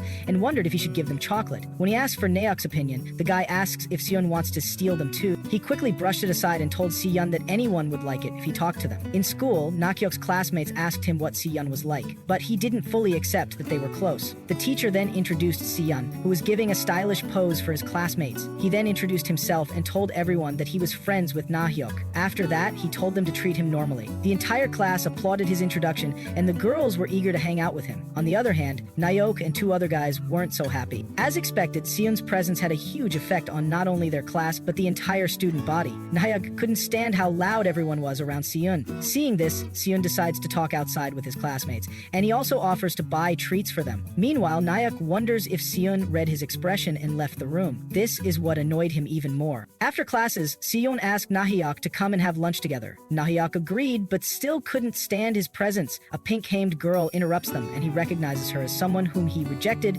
because she was a nuisance. He assumed she was back again and felt that her timing wasn't bad. Suddenly, she shoves a present in Seyun's face, saying that it's chocolate and she made it for him, which leaves Nahyuk confused. Seyun happily accepted it, telling the girl that he's sure it tastes great. On the other hand, Nahyuk was trembling in anger, so he quickly left. Other students mocked him for thinking that the chocolates were for him. They said he deserved it because he always acted like he was too good to hang out with them. They felt Seyun was perfect and didn't discriminate, which was why people were drawn to him. But Nahyuk didn't understand why all this was happening to him. Back at the agency, a lady asked why he was dragging behind lately. She felt he would come to his senses if she compared him to other trainees. She then asks him if he knows that Seyun has already caught up to all of his training. Immediately, Nahyuk becomes angry because people are always comparing him to Seyun. As he leaves, he wonders why people think Seyun is so better and if it's because the guy gets along with people a little bit better. He overhears Seyun telling Seyun that he might get kicked out. At that moment, he slams the door open and walks into the room. Seyun decides to leave with Yeol immediately, and Nahyuk asks him if he's having fun. He says that Seyun has a way of angering people indirectly. Seyun tries to tell him that it's not true, but he feels like Seyun is just pitying him. Nahyuk then grabs Seyun and tells him that he'll never lose to him. If he puts his mind to it, he can prove that he's on another level than him. Nahyuk had been working for years to debut, and he felt like Seyun was trying to beat him because he was so friendly. So he decided to do the same, no matter what it took. The only thing that mattered in the industry was how people perceived you. Later on, the idols were preparing for filming, and Seyul felt nervous. The president tells them to keep practicing before going to collect a document from Nahyuk. He commends Nahyuk for getting good at reading people lately. He decides to put the guy in the documentary trainee group because of his efforts, and he also feels they might get an interesting story. After that, Nahyuk enters the dressing room, and Seul apologizes for the last time, but the guy tells him it's fine. The other idols also notice that he has changed a lot. They could tell that he was really similar to someone else. Seon, on the other hand, felt he was imagining things. Even in class, Nahyuk would go to lunch with his classmates before Seon could ask anyone to come with him. Sayun assumes that he was just trying to get closer to the others. On his way out, he trips on his ankle ankle and ends up using one of his classmates for support. He quickly apologizes, explaining that he has low blood pressure. Suddenly, the guy punches him in the gut and tells him that he should properly apologize. The guy's name is Sung-hyun Yu, and one night, he and his friends were approached by a hooded figure. The unknown person knew that Sung-hyun didn't like Siyun, so he proposed a deal between them. The stranger then gave him an envelope filled with money, telling him to just keep bullying Siyun. Sung-hyun's friend pointed out that the money was little and said that the guy's family was really rich. Sung-hyun's dad was the CEO of H Corporation. The money offered to him was much lower than his monthly allowance. They felt like the stranger's voice was familiar, but Sung-hyun told his friends to calm down. Sung-hyun felt it was too boring to pick on weaklings. Siyun was like a celebrity, so it wasn't the same as picking on a normal person. The stranger told him that even if they were found out, the agency wouldn't risk making a big deal out of it. Jin was a runaway, so he didn't have parents to defend him. The stranger just wanted Sun-kyun to put a bit of mental pressure on Sun-kyun. Eventually, filming began and the idols were on television. It ended well and Sun-kyun's popularity grew, but in school he would get teased by Sun-kyun, which was the first time something like this had happened to him. People always approached him with good intentions, and he had no idea what to do about those who hated him so blatantly. His classmates asked if he was good, and he told them he was fine. He felt relieved that no one mentioned the incident from the last time. Na-hyuk returns to class, and the girls tell him that they were waiting for him. One of them notes how popular Siyun is after she saw him on their show. He tells them that he went on the show, not knowing if he would debut or not. With this, Seong felt nothing had changed and that everyone still liked him. He just needed to be confident, but in front of the camera he gets flashbacks of when Seong-kyun punched him in school. He gasped for air and asked for the cameras to be turned off for a moment. He thought to himself that he couldn't keep looking pathetic, and he was scared of being hated. Later on, the president asks if something happened to him because he's been freezing a lot in front of the cameras. Seon flinches when the man tells him that he should work harder like Nayak, who has been doing well lately. He thought it was just a misunderstanding, but he realized that Nayak had taken his fans away from him. He felt like his position was disappearing, little by little. He became nervous as more people conversed with Nahyuk. He is shocked when Nahyuk offers a drink to Sung-hyun. He looks at them, wondering if they always talked to each other. Sung-hyun then threatens to beat him up again. Seo-hun didn't want this to happen in front of his other classmates. Seo-hun wondered why Nahyuk bothered to hide his face in the first place, which meant he was the stranger who wanted Seo-hun to get bullied. Seo-hun meets up with Nahyuk and tells him that Sung-kyun has been bullying him. Nahyuk then warns him to be careful because Sung-kyun's family is super rich. He also said it would be a bother to the CEO if it turned into a big deal, but Seo-hun had a weird feeling that he knew what was going on, and he was enjoying it. Sometime later, the president of the agency gets word that their views are dropping. He starts wondering if he was wrong to see something in Seo-hun. Just then, a lady rushes to the president and tells him that there's an issue in the filming room. They rush to the scene where they see Seo-hun and Nahyuk in a fight. When the two of them get separated, Seo-hun is asked why he hit Nahyuk on the face. Before they fought, Nahyuk accused Seo-hun of copying him, but played it off as a joke. He said that they've both been influenced by each other a lot during their long trainee period, but Seo-hun didn't comment on it. He wondered how long he had to keep listening to this. Finally, Seo-hun asks Nahyuk why he's been different lately. He calls the guy for copying it and trying to flip it the other way. Nahyuk kept acting oblivious and asking Seo-hun why he had been so serious. However, he felt Seo-hun was right. Before Seo-hun came, it was just Nahyuk, Yul-se, Yoo-han Kim, and Ki-bin-yu, and they were together for 4 to 5 years. He said Seo-hun was just getting mad because people weren't giving him attention anymore. He went far by saying that Seo-hun didn't have parents and always seemed starved for affection. The president then decided to send out the footage as it was, saying that they'll tag it as boys being boys. In the end, the agency didn't ask for Seo-hun's opinion before sending out the footage. The views skyrocketed, and clips about him were being spread around. The broadcasting company promised to be neutral, but people didn't want that. They wanted someone to hate on to their heart's content. That was the only way they would be entertained, and the one playing the role of the villain was Seo-hun. Meanwhile, the president of the agency was happy to see how well their views were doing. He asked the editing team to keep making clips that would create conflict, and also asked for Nahyuk to see him. He originally added the guy to the group to make Seo-hun look better, but he didn't care now. Nahyuk was the one bringing in a lot of money now. He was asked how long he and Seo-hun hadn't gotten along, and he confessed that he was a little jealous of Seo-hun. He blamed himself for making it obvious. However, people started siding with him and asking Seo-hun to leave the show. Seo-hun wondered if this was the price he had to pay for wanting to be loved. As he walked through the school hallway, people gossiped about him. Soon-gen and his friends also teased him, but Soon ignored them and asked some other classmates if they wanted to go to the snack shop. Sadly, they refused to go with him. While Soon-gen made fun of him, Soon-yeon attacked him. Soon-yeon punched him before a teacher came in. Soon-yeon then realized that he had made matters worse for himself. After class, people hung out with Nahyuk instead. They said that they became scared of Seo-hun after what happened in their show.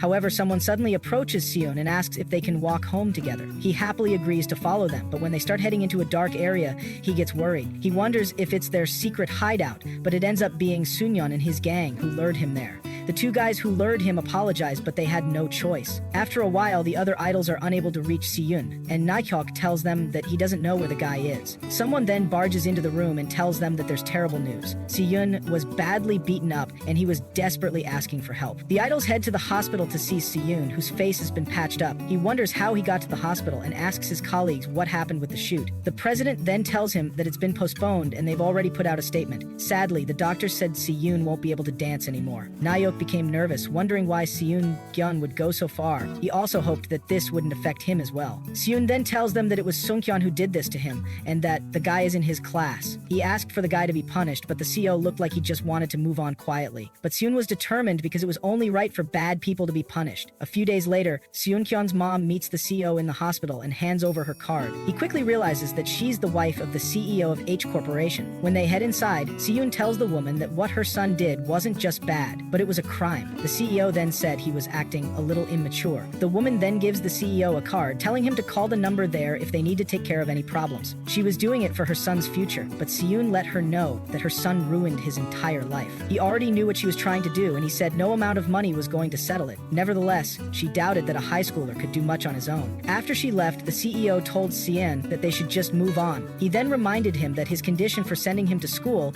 was just to graduate quietly. Siyun asked if the man had taken the money, but there was no response. The CEO then tells him that he's no longer part of the debut lineup and that he's out of the agency. Siyun felt that these people were supposed to be his family. He crawled out of bed, begging the man and offering to keep a low profile and not sue. He promised to bear it all on his own, but the CEO smacked him, calling him a useless boy. The man didn't see any use in Siyun because his face was a mess and he couldn't dance anymore. He also said that Nahyuk would take his place in the agency. Seeing that he had nowhere to go if he left the agency, the CEO asked Siyun if he needed money. After that, the agency announced that Siyun was in a car accident and will be saying goodbye to his audience in a short interview. The final members of DZX were announced to be Yoon Kim, Yul Se, Chibing Yu, and Nahyuk Kang. The CEO then tells Siyun to hang in there until his cast comes off. They get ready for the interview and he reminds Siyun to mention that he'll be doing other broadcasts. Siyun thought that if he did this properly, despite what was going on, the CEO might need him again, but it was pathetic and foolish. He watched as the new members of DZX were announced. They chatted with him, except for Nahyuk, who didn't even talk to the other idols. Siyun felt relieved that the others knew the truth, but every day was still painful to him. The fact that there were people on his side was a huge comfort. At night, the other idols kept getting calls from Siyun. Yul Se was tired of dealing with Siyun all the time, but he was the closest one to him.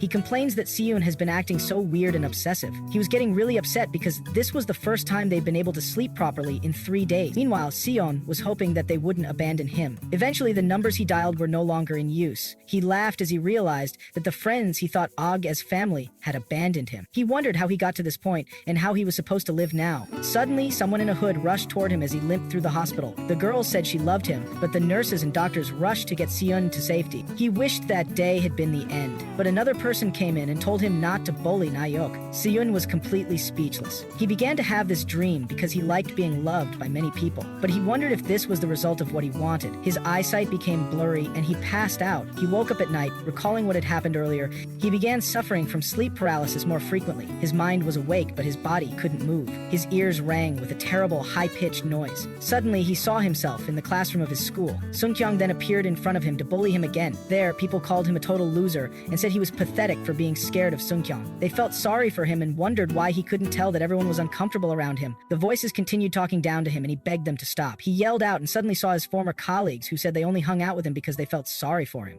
They said that they were on another level and that they were celebrities while he was just a commoner. Did he really think that people like them would hang out with a loser who got bullied at school? Siyun suddenly wakes up, realizing that it was all a dream, but he kept having that nightmare every night. Since it replayed every time he fell asleep, he figured out that it was the dream's pattern. He also realized that his dream was a direct reflection of his thoughts. With this, he flips the script and the bullies in his dream start begging for forgiveness. They were just dreams, but it was the only place he could escape to. If he didn't imagine such ridiculous things, he couldn't bear living. Reality was full of boring things, so he searched for other things he could do while lucid dreaming and came across astral projection. He wasn't expecting much because it seemed like such a fantastical phenomenon, but he successfully did it. He had no idea that he had a talent like this. He started exploring more things he could do, like mutual dreaming. One of the nurses then tells her colleagues that she's been dreaming about Siyun lately. Siyun overhears her saying that he's been in her dreams for 3 days, confirming that his new skill worked. That's when he realized that he was more special than others. He got tired of walking around the hospital, and he also didn't want to catch anyone's attention anymore.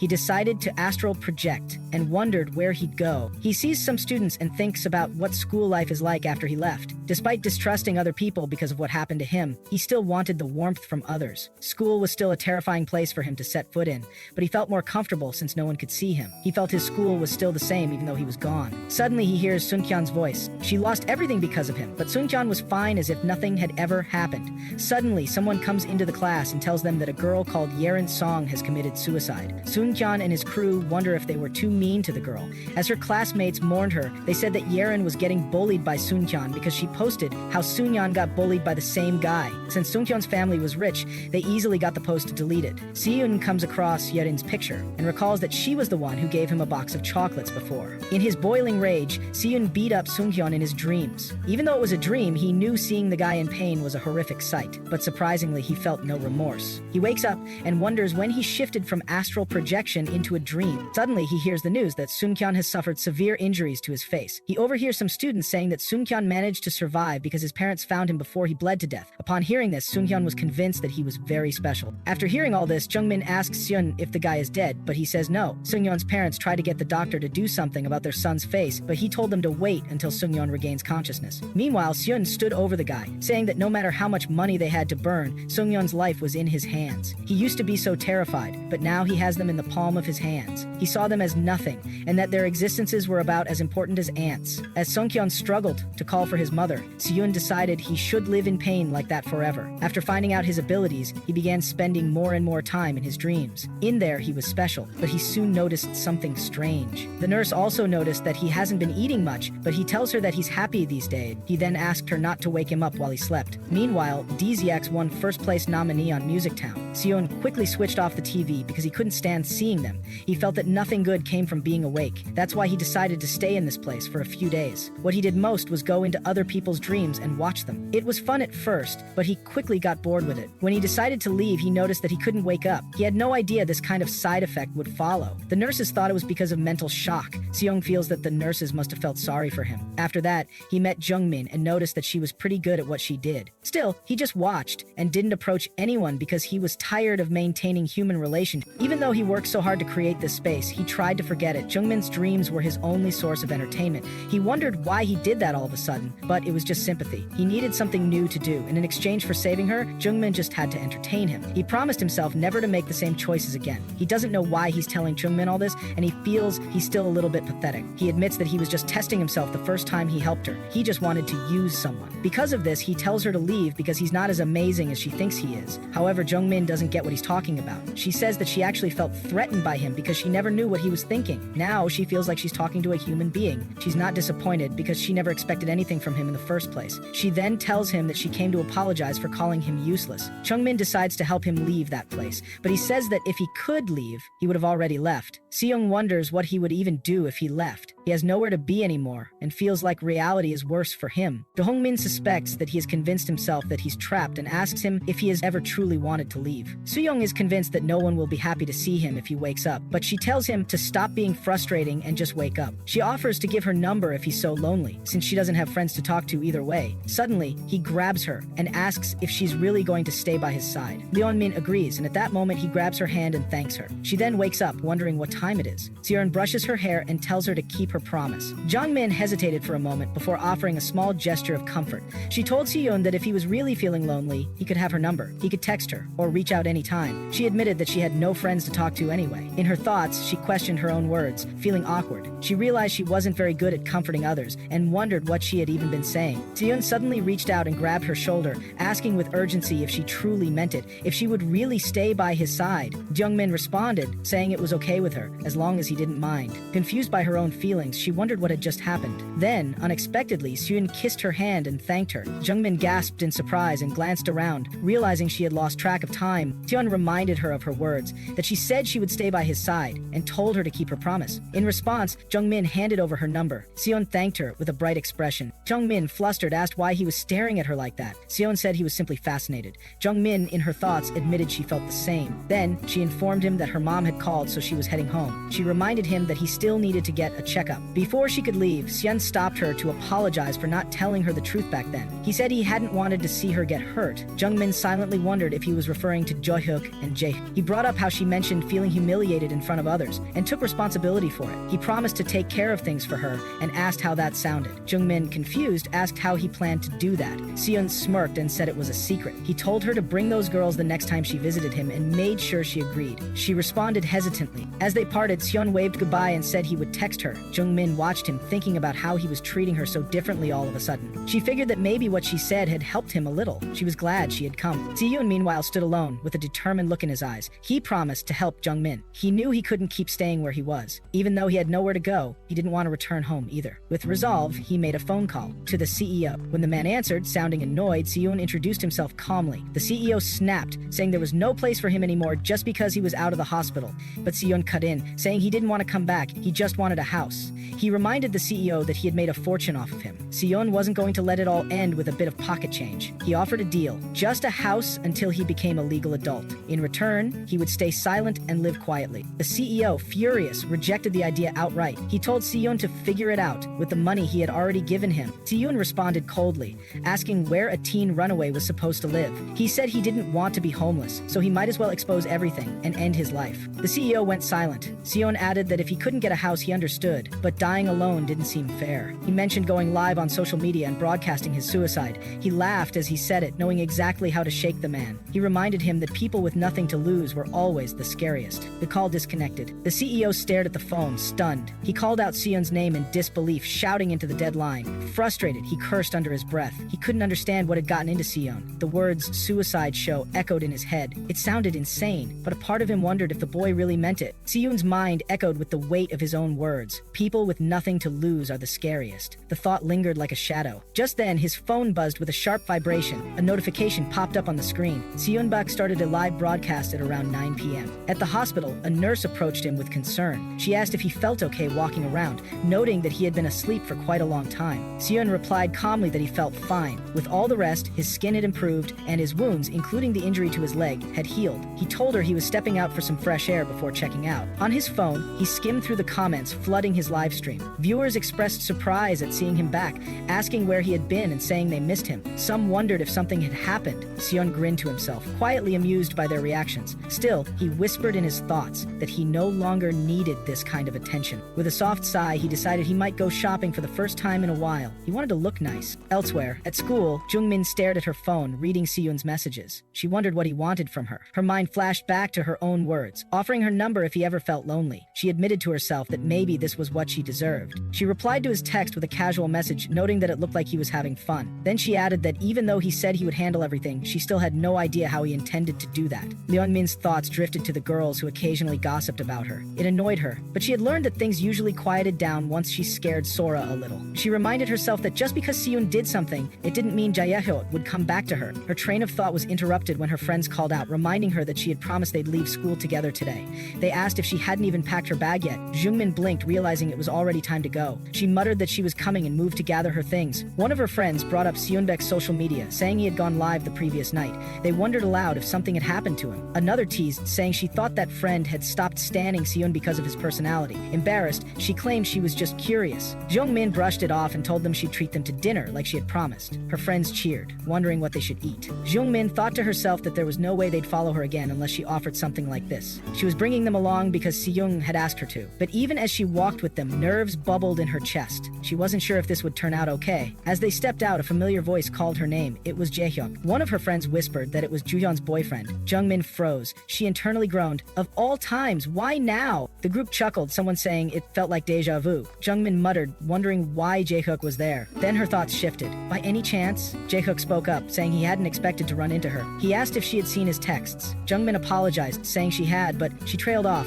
Inwardly, she sighed. Of course, this meeting was just a coincidence. Then, with a sinking heart, she realized the real reason Jae-hyuk was there. At that moment, Jo-hyun appeared and called out to him. Jung Min's heart sank deeper. This situation again. The heaviness in her chest grew unbearable. She hated it. She hated everything about it. Her mind screamed, "I'm miserable. I want to run away."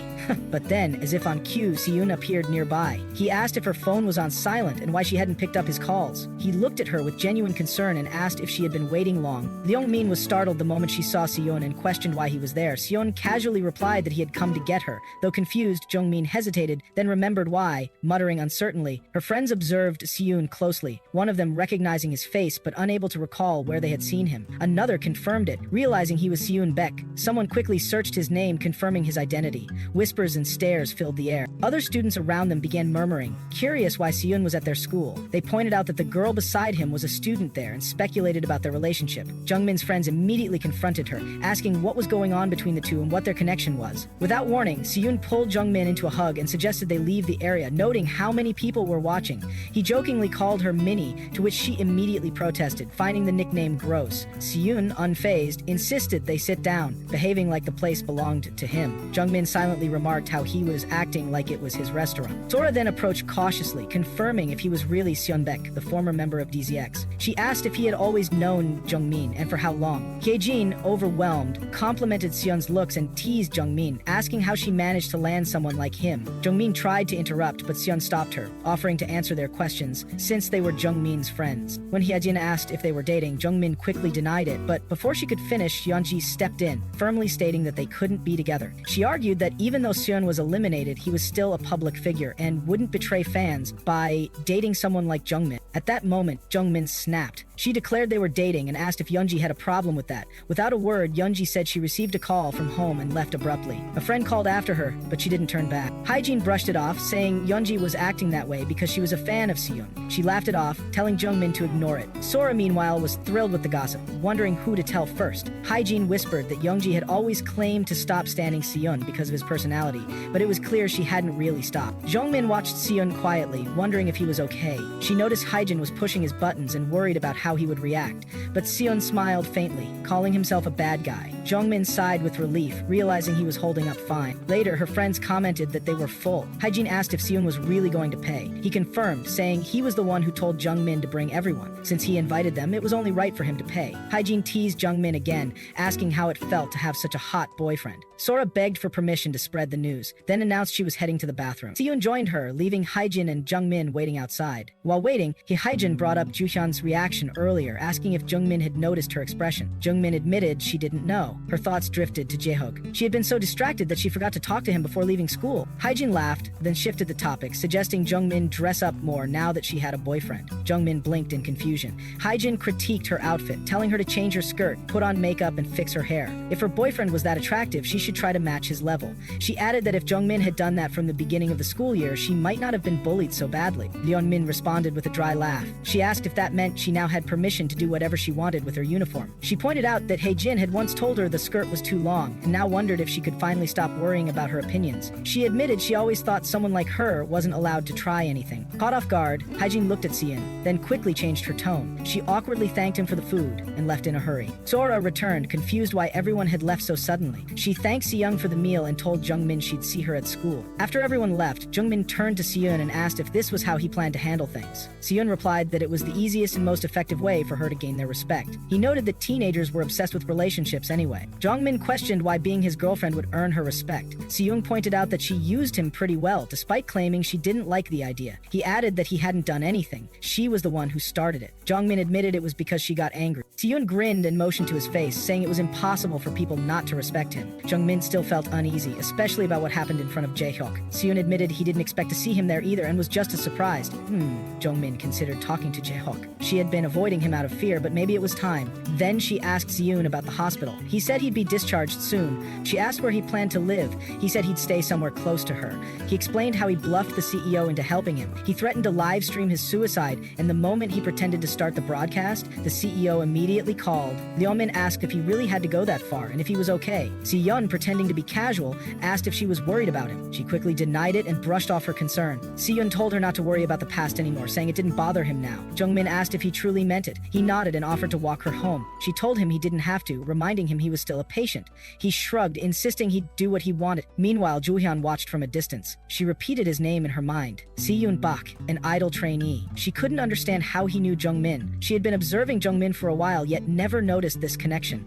And now, Jung Min had completely ignored her, as if she never existed. Nearby, Jeonhook noticed something off. Gently, he asked if she was upset, if something was wrong, but Ju-Hyun shrugged it off with a quiet lie. She was fine, she said, nothing had happened. Still, he pressed further, pointing out how she hadn't taken her eyes off her phone. He asked her to look at him too. His voice was soft, but to Ju-Hian it felt like noise. She sighed internally. So annoying. She gave him a dismissive later, not bothering to mask her irritation. Jae-hak blinked in confusion, not expecting that cold response, but her mind was elsewhere. Again, that boy, Seunbaek. She swore she had seen him before. There was something familiar about him, something she couldn't quite place. She searched her memory, chasing the connection, but the answer kept slipping away. Meanwhile, in a different corner of the school, Jung Min found herself in an unfamiliar spotlight. Ever since Seunbaek had stepped into her life, the air around her had shifted. Girls who had never so much as said hello were now chatting with her like old friends. Some approached curiously, their eyes wide with wonder. They asked how she had met Seun, how long they'd known each other. One girl even asked for her number, laughing nervously. Jung Min thought to herself, this kind of attention was new, overwhelming, and entirely unexpected. But not all the questions were innocent. Some were laced with judgment. Whispers passed from one group to another. Wasn't Seon a delinquent? Wasn't he the guy who went viral for fighting online? They spoke in low tones, acting concerned, but their words were heavy with envy. Jung Min could see right through them. Most of the people who whispered to her that way weren't really worried about her. They were comparing themselves to her, wondering what she had that they didn't. She knew where the rumors started. She even knew who had let it slip that she and Sien were dating. That girl hadn't expected the gossip to spread like wildfire. It was thoughtless of her, running her mouth without knowing her place. But Jung Min didn't mind anymore. What shocked her more was how fast everything around her changed. The moment people believed she had a special connection, they began treating her like she mattered. That shift was still hard to believe. Even her friends had noticed. One of them asked how many days Yeonji had been absent. They wondered if she was seriously sick. Chingmin replied honestly, she hadn't heard anything. Maybe Sunga would know. Another girl sighed dramatically, saying she wished she had Yeonji's illness just to skip school. Jungmin raised an eyebrow at the insensitivity. Another friend called the girl a jerk, half laughing. Still, the thought lingered. Yeonji must have been genuinely shocked by everything, especially after saying things like, why would he date someone like Jung Min? In a twisted way, Jung Min thought, serves her right. Later, she and Seon sat together, sharing a quiet moment. He asked why she was treating him to food. Was there something special going on? Jung Min rolled her eyes and snapped back, asking if he really thought that little of her. She said she had a conscience, that after all he'd done for her, she at least owed him this. It wasn't anything fancy, she admitted, but it was the thought that counted. Seon smiled and told her not to downplay it. He was grateful. Then, his tone changed slightly. There was something he had been wondering. He told her she had appeared in his dream while he was hospitalized. He asked her how that was possible. Jung Min froze, caught off guard. She said it had just happened. But Seon wasn't satisfied with that answer. He suggested maybe she shared his ability to connect dreams. Maybe she could astral project too. Jung Min laughed nervously, denying it. There was no way, she said, but Seon insisted. He was living proof that such things existed. He even wondered aloud if they could go on dream dates that way. She told him to stop joking, but even as she dismissed the idea, she found herself intrigued. Siyun looked at her with a gentle smile, noting how much better she seemed. She took a breath and hesitantly asked if she could keep pretending he was her boyfriend a little longer. She hated asking, but it made things easier. He nodded without hesitation and told her to do whatever she wanted. If it helped her even slightly, she could use him for the rest of her life. Jung Min looked at him, slightly embarrassed. She didn't want to admit it, but his appearance really was too striking. Her thoughts drifted back to what Haejin had said. If your boyfriend is that hot, shouldn't you try to be on his level? She scoffed at the memory. Why was she even thinking about that right now? It was stupid, and yet her eyes lingered on Siyun again. Why did he always have to look so effortlessly flashy? Trying to distract herself, she complimented his skin. It was easier than admitting her heart had begun to race. Siyun casually mentioned that his skin looked good, mostly because of makeup. He admitted it was already decent to begin with, but the makeup helped enhance it. Jung Min blinked, surprised. She hadn't realized he wore makeup too. Siyun grinned and explained that it looked natural because he had great technique. Curious, Jung Min hesitantly asked how he did it.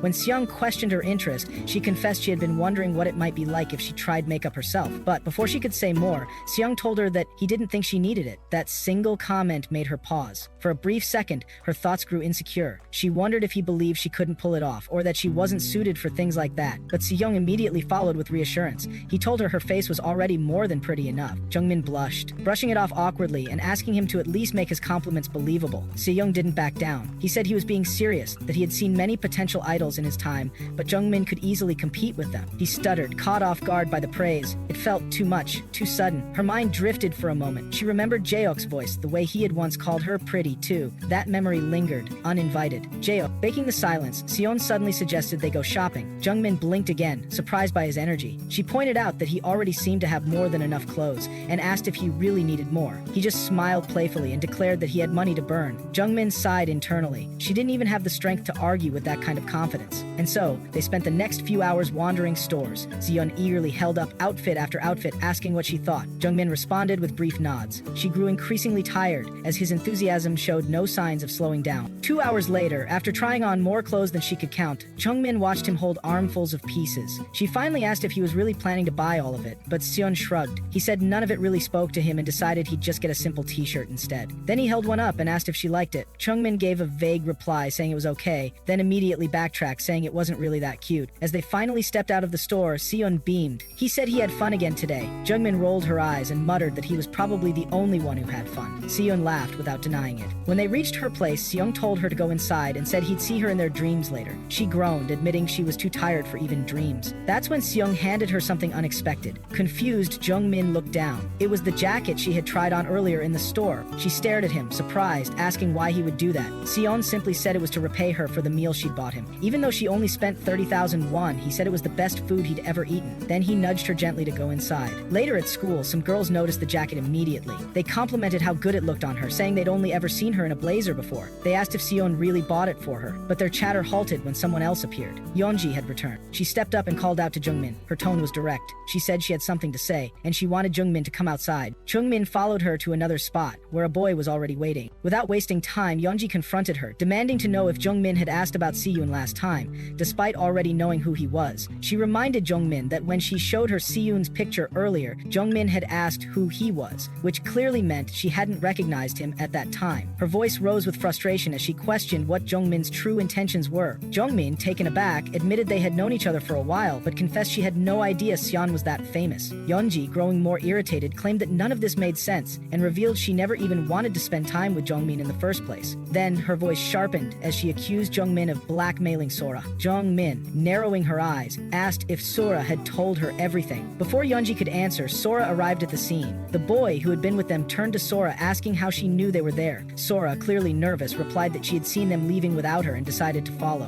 But in truth, she had sensed something bad was about to happen. Leon Min let out a sigh, then finally admitted it. She confessed that she had used Sora a little out of desperation, simply because she was tired of being bullied. Then she coldly reminded them that she still had all of their chat logs. She questioned how they could act so righteous with that knowledge hanging over their heads. She continued without hesitation. Even if she lost them, there were still plenty of people who liked her now. It wouldn't matter if they no longer spent time together. If they truly hated her that much, she told them to just leave. Then she turned to Sora, asking what she wanted to do. Sora froze, her mind racing. She wondered if she really had to choose between Jung Min and Yeonji right then and there. Her thoughts turned dark as she realized that Jung Min held all her chat logs, even the ones from other group conversations. If those chats got exposed, especially the ones where she had talked about Yeonji and Sunga, she'd be in serious trouble if she chose their side. Her voice trembled as she hesitantly responded. She said she couldn't possibly leave Jung Min. Then, trying to calm things down, she turned to Yeonji and told her she was just being too sensitive, urging her to apologize to Jung Min. Yeonjan's anger exploded. She yelled, accusing Sora of betraying her just because Jung Min had something to hold against her. Her voice cracked as she asked how Sora could do this to her. Then she shouted that Jung Min could go ahead and expose the chat logs, because if she did, she'd just be seen as the creepy girl who leaked private conversations. Jung Min responded with cold certainty. She agreed that there might be backlash for her too, but then she reminded them of the time Ju-Hian exposed her social media. Back then, their classmates had been far more upset about her talking behind their backs than they were about Ju-Hian's actions. She looked directly at them and made it clear they were the ones who had gossiped about their classmates' private lives and family issues, and she was the one who found out and exposed the truth. In the end, it was obvious who would take the brunt of the consequences. Then she struck a final nerve. She brought up Siyun, telling Yeonji that she clearly liked him, but because of his bad reputation, Yeonji had never admitted it openly, fearing what others might say. Jung Min warned her that if she chose to leave now, just as she wanted to, she would never get to see Siyun again. The words hit Yeonji like a slap, leaving her stunned and wide-eyed. No one said another word as they quietly left. Later, Jung Min sat alone, deep in thought. She tried to reassure herself that what she did was enough. A long sigh escaped her lips. She reflected on everything she had just said, realizing how far she had come. It felt surreal. Once, she could have never imagined herself speaking up like that. She had changed, a lot. Just then, a message popped up on her phone. It was from Siyun, asking what she was doing. A faint smile touched her lips. Even if she didn't want to admit it out loud, it felt reassuring to have him around. She decided she should try to be as thoughtful as possible going forward. forward. As Jung Min was leaving, she suddenly found herself face to face with Ju-Hian. Ju-Hian called out to her, but Jung Min ignored her and tried to walk away. In response, Ju-Hian grabbed her wrist and demanded to know how she dared ignore her. Jung Min immediately pulled her hand away and snapped back, asking what Ju-Hyun was planning to do to Jae-hyuk. She accused Ju-Hyun of not even liking him, claiming she was only getting involved with him to provoke her. Her voice trembled with disbelief as she called the whole act childish. Ju-Hyun, unfazed, simply mentioned hearing that Jung Min had a boyfriend, but noted that she still seemed to have feelings for Jae-hyuk. With that, she turned and walked away. Left behind, Jung Min's thoughts spiraled. She told herself she had to make them break up. The fear of feeling pathetic had pushed her to avoid Jae-hyuk for so long, but now she couldn't stand by and let him get hurt because of someone like Ju-Hyun. She quickly called Jae-hyuk and hesitantly asked if he had time to meet that day. There was something she wanted to say, but Jae-hyuk replied that he already had plans with Ju-Hyun and would let her know when he was free. Jung Min accepted his word, saying okay, but inside she was certain he couldn't keep seeing Ju-Hyun. Later, she met up with Seon and told him everything. Seon questioned her, confused as to why she was still trying to meet Jae-hyuk. In his eyes, Jae-hyuk had already chosen Jae-hyuk, and he no longer had any relation to her. Jung Min acknowledged that, but insisted it wasn't so simple. Her concern for Jae-hyuk never left her. Seon smirked and called her a romantic, asking if she still liked him. Then, he shrugged, telling her she'd have to deal with it herself. Trying to change the subject, Jung Min asked why Seon was still wearing his hospital gown. He laughed and said it was more comfortable to wear whenever he saw her in his dreams. According to him, it was super comfy. Jung Min thought to herself how strange he was. Then she asked if they could start seeing each other less often in dreams, especially since he already picked her up from school every day. Seon quickly reminded her that he couldn't see her while she was at school. She replied, of course not, and then questioned what he even did during that time. Curious, she asked what had happened with his own school. Seon casually revealed that he had dropped out long ago. Jung Min was stunned and asked what he did now. He simply said he didn't know and paused, telling her to think about it herself.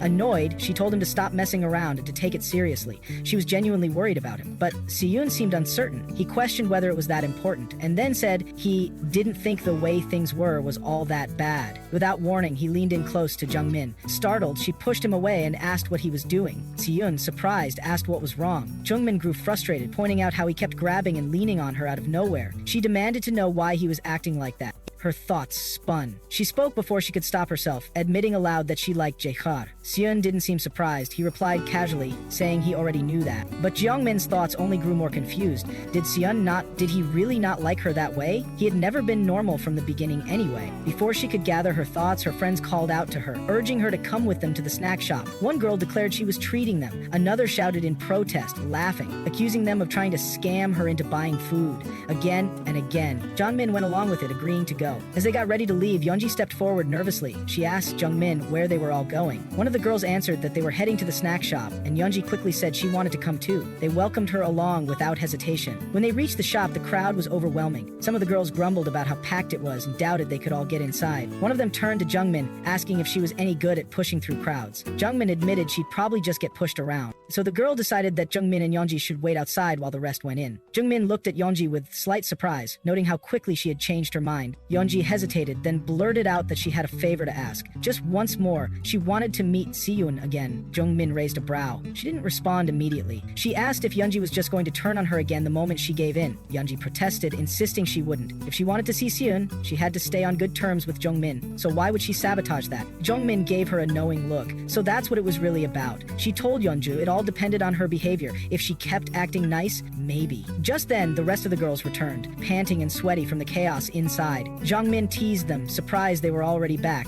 One girl, out of breath, complained about how insanely hard it had been to squeeze in. Off to the side, Yeonji's thoughts turned venomous. In her mind, she cursed Jung Min, swearing revenge silently. Just you wait. Later, Jung Min sent a message to Jae-hyuk, asking if he had time that day. His response came quickly. He said he had plans again with Ju-Hyun. Jung Min replied with a short, okay, trying to hide her disappointment, but her thoughts betrayed her emotions. She muttered to herself, ugh, Ju-Hyun again. She knew she should have kept her feelings to herself back then. She never should have made them obvious. She should have just stayed away entirely. Now it was clear Ju-Hyun was going to be petty about it. As if summoned, Ju-Hyun appeared with a smirk, asking if Jung Min had been talking about her. She greeted her with sarcastic sweetness, pointing out how popular Jung Min was these days. But then she twisted the knife, saying popularity didn't matter. What good was it if the guy she liked didn't like her back? She added that even having friends didn't count for much in the end.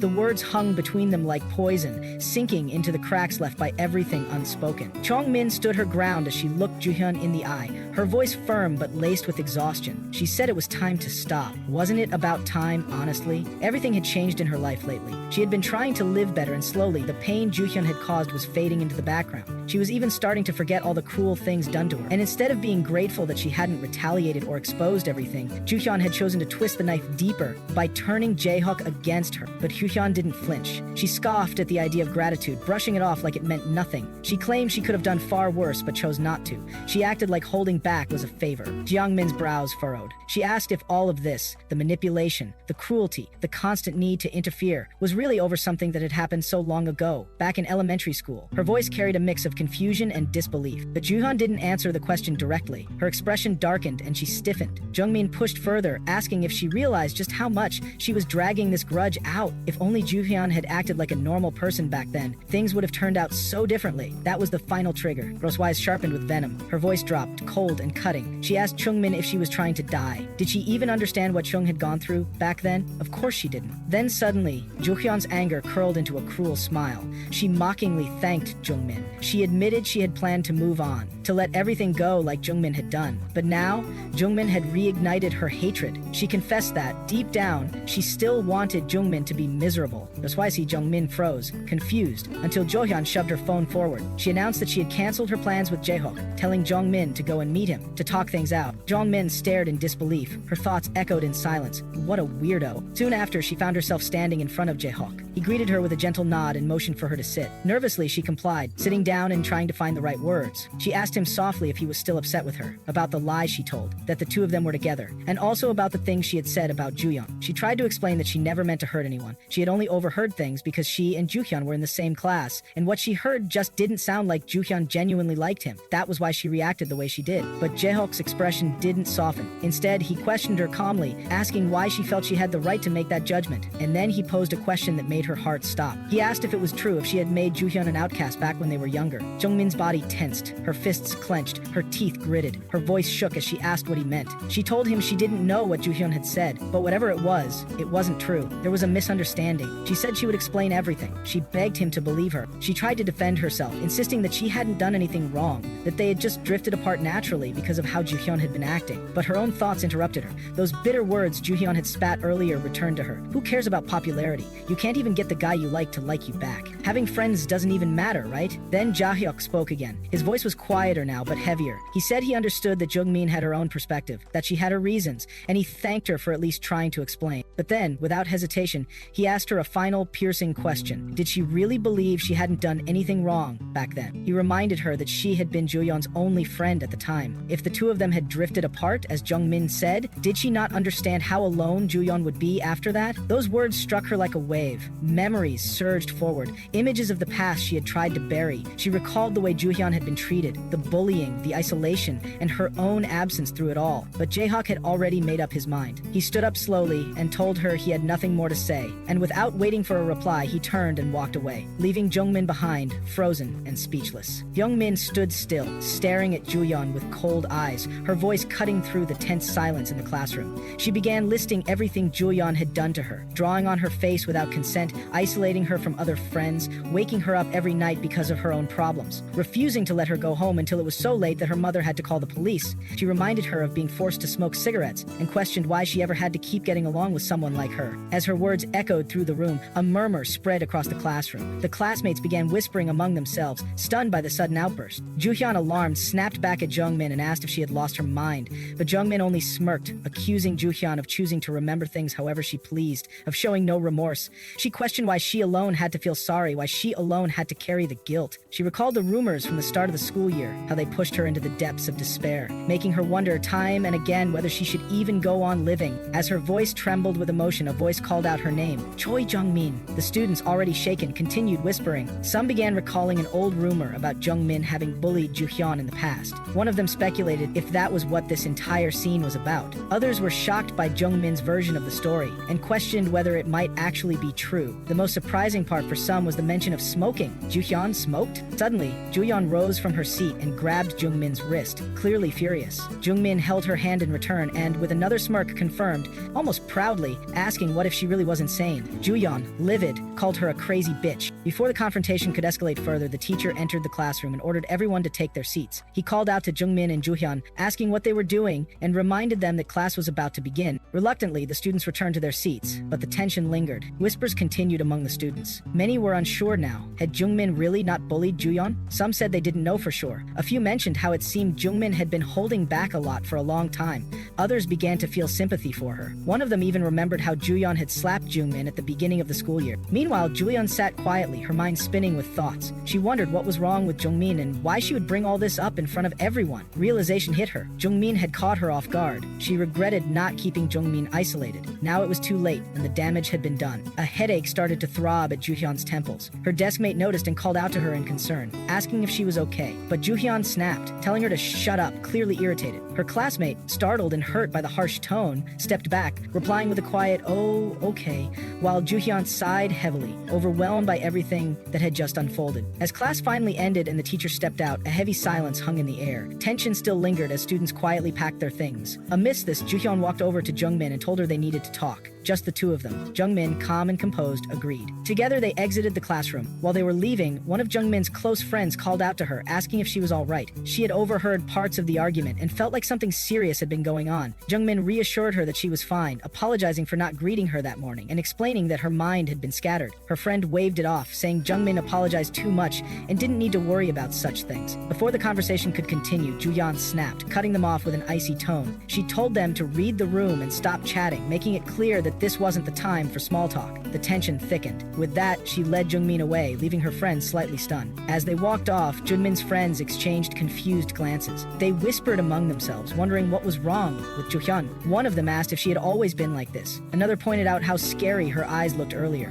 filled with something unfamiliar, something dark. Hearing them, Ju-Hyun couldn't ignore the internal shifts she felt. Her thoughts echoed inside her head. Her claws were out again. She admitted to herself that she wasn't like this before. Something inside her had changed, but she couldn't explain what was driving her lately. Eventually, the two found a quiet, empty spot inside the school building where they could speak without interruptions. Jung Min faced Ju-Hyun, her expression calm but firm. She said she finally understood everything, why she kept trying to play games with her. She realized there was no point. If she was just straightforward, there was nothing Ju-Hyun could twist or manipulate. Ju-Hyun, agitated, asked what Jung Min had talked about with Jae-Hyuk the day before. She couldn't understand why Jung Min was so shaken and claimed she was making a huge mistake, but Jung Min turned it back on her, demanding to know what Ju-Hyun had told Jae-Hyuk.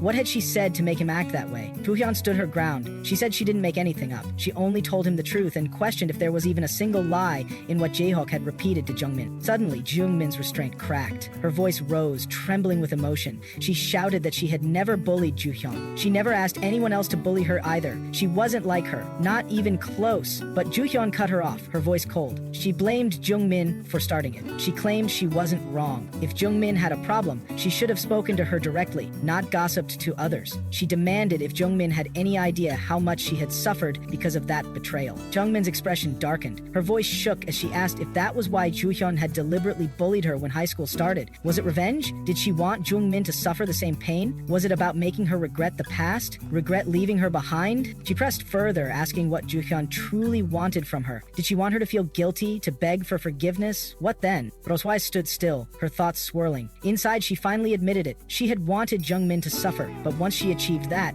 then what? There was no answer, only emptiness. Leon Min's eyes filled with tears, though she tried to stop them. She asked, almost pleading, did Ju-Hyun have to be this cruel? She didn't want to break down in front of her, but her heart was too full. Her voice cracked as she forced a sad smile, her tears falling anyway. She said she was now exactly how Ju-Hyun had wanted her to be, miserable, broken. Then she asked if it made her feel satisfied. Those words hit like a wave. Ju-Hyun's eyes widened in disbelief, speechless as Jung Min stood there in pain. As evening fell, the school corridors emptied out. Ju-Hyun stand alone in silence, lost in thought. Soon, Jae-Hyuk approached her, worry written across his face. He asked why she hadn't replied to his messages. Seeing her distant and downcast, he guessed it was about Jung Min. He asked gently if something had happened. Ju-Hyun muttered that nothing had, but Jae-Hyuk didn't buy it. Her face said otherwise. He reminded her again. He was on her side. She didn't have to bear this alone. Suddenly, Jung Min's words from earlier returned, echoing in Ju-Hyun's mind. She had said that since they were already having this conversation, she would reveal everything, the truth she had held in for so long. She told Ju-Hyun how uncomfortable she felt around her, how she hated that Ju-Hyun only commented on her appearance when others were present. She confessed to hiding behind her bangs for years, truly believing she was ugly. She said if Ju-Hyun had ever been a real friend, she would have accepted her for who she was. She was different. She was who she was. But instead, she forced her to become someone else, someone worthy of being being with her. Jung Min had always wondered if Ju-Hian ever saw her as a real friend. Deep down, she doubted it, and now she regretted ever being friends with her too. The weight of those words broke something inside Ju-Hian. Tears welled up in her eyes and spilled over. Her chest ached with guilt, confusion, and sorrow. She started to cry. Jae-hyuk, seeing her like that, gently pulled her into a hug. He whispered softly for her not to cry. He reminded her she wasn't alone anymore, that she had him, that everything was going to be all right. Jung Min walked toward her class, her thoughts clouded with irritation. Everything was getting on her nerves. Her mood had hit rock bottom, and nothing seemed to lift it. As she approached the classroom, the sound of familiar voices stopped her just outside the door. Her classmates were talking, unaware of her presence. They were discussing her and Ju-Hyun. They feared the situation between them might force everyone to pick a side. Then came a pause, followed by a mocking observation. It wouldn't have been a problem if Jung Min had stayed quiet like she used to, but now, thanks to her boyfriend, she had many friends. Their tones turned gossipy. One of them pointed out how even the girl she was talking to acted friendly with Jung Min, and questioned who she'd choose if forced, Joyeon or Jung Min. The reply came without hesitation. Normally, she'd pick Joyeon. After all, Jung Min used to be a loser, so desperate for kindness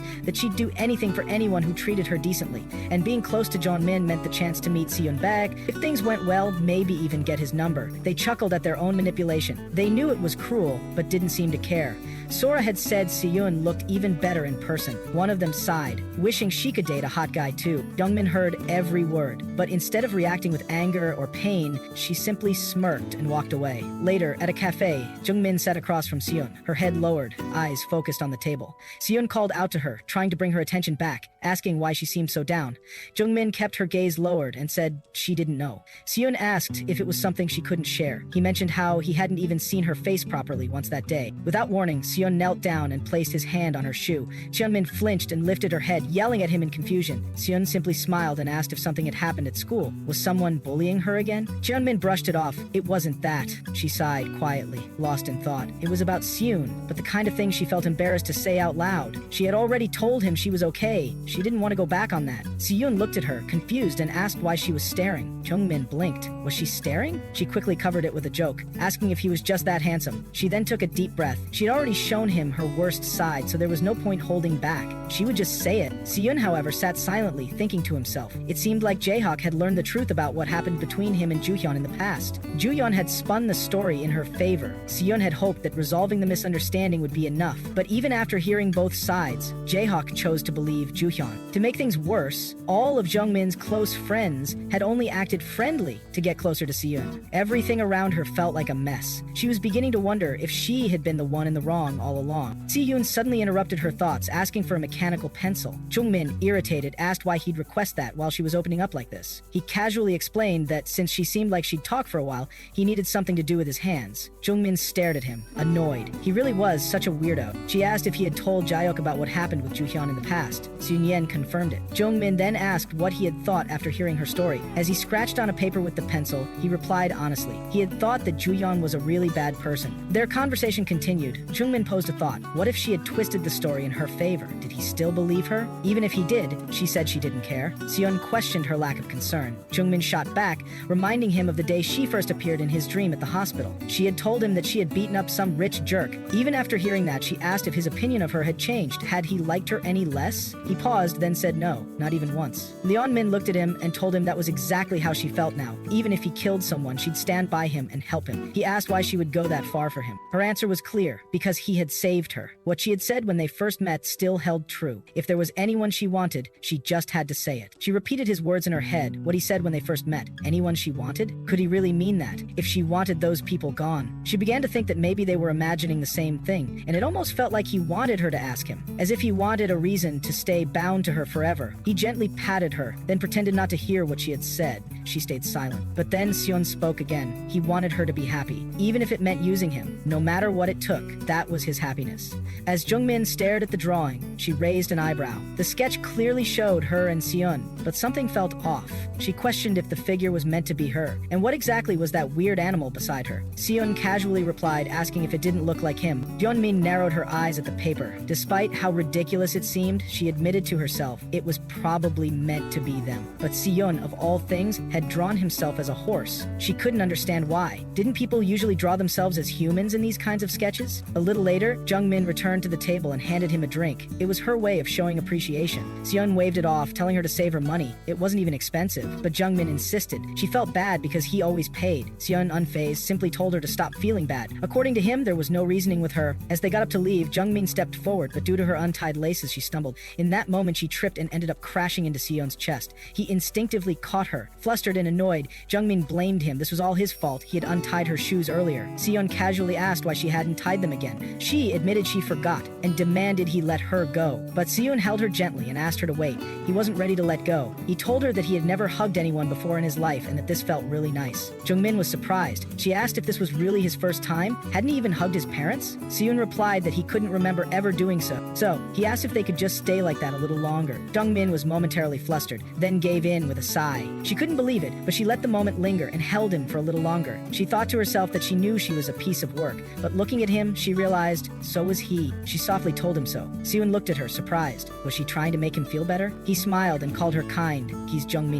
She watched him for a moment, then silently thought to herself, maybe she should just kick him. As Ju-Hian stepped into the house, her voice echoed faintly in the quiet space, announcing her return. There was no warm welcome, only her mother's indifferent command, telling her to get her own dinner. The air felt cold, heavy with silence. A tired sigh slipped from Ju-Hyun's lips as she stood there, staring at the dim corners of the room. She knew deep down that nothing good would ever come from spending her time like this, lost in stillness. There was no point waiting for anything to change. With that thought, she forced herself to sit down and open her workbooks, deciding it was better to fill her time with something, anything that felt useful. But as she tried to focus, her mind wandered, pulling her back to what Jung Min had said. Those words clung to her thoughts like shadows. Back then, she had always wondered, had Jung Min ever truly thought of her as a friend? The question stirred old emotions she had buried long ago. She caught herself, blinking hard.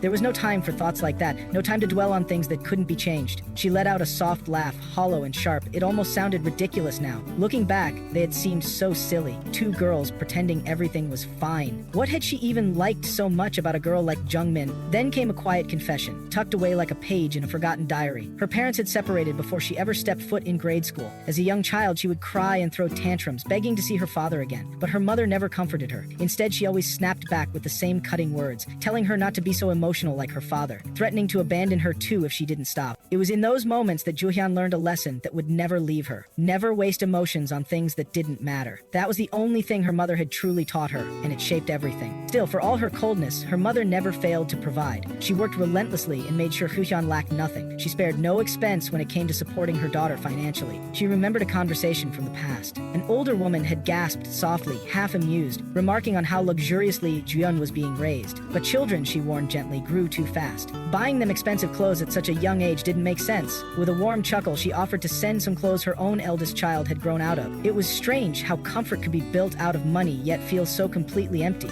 Ju-Hyun's life was full of nice things, but starved of affection.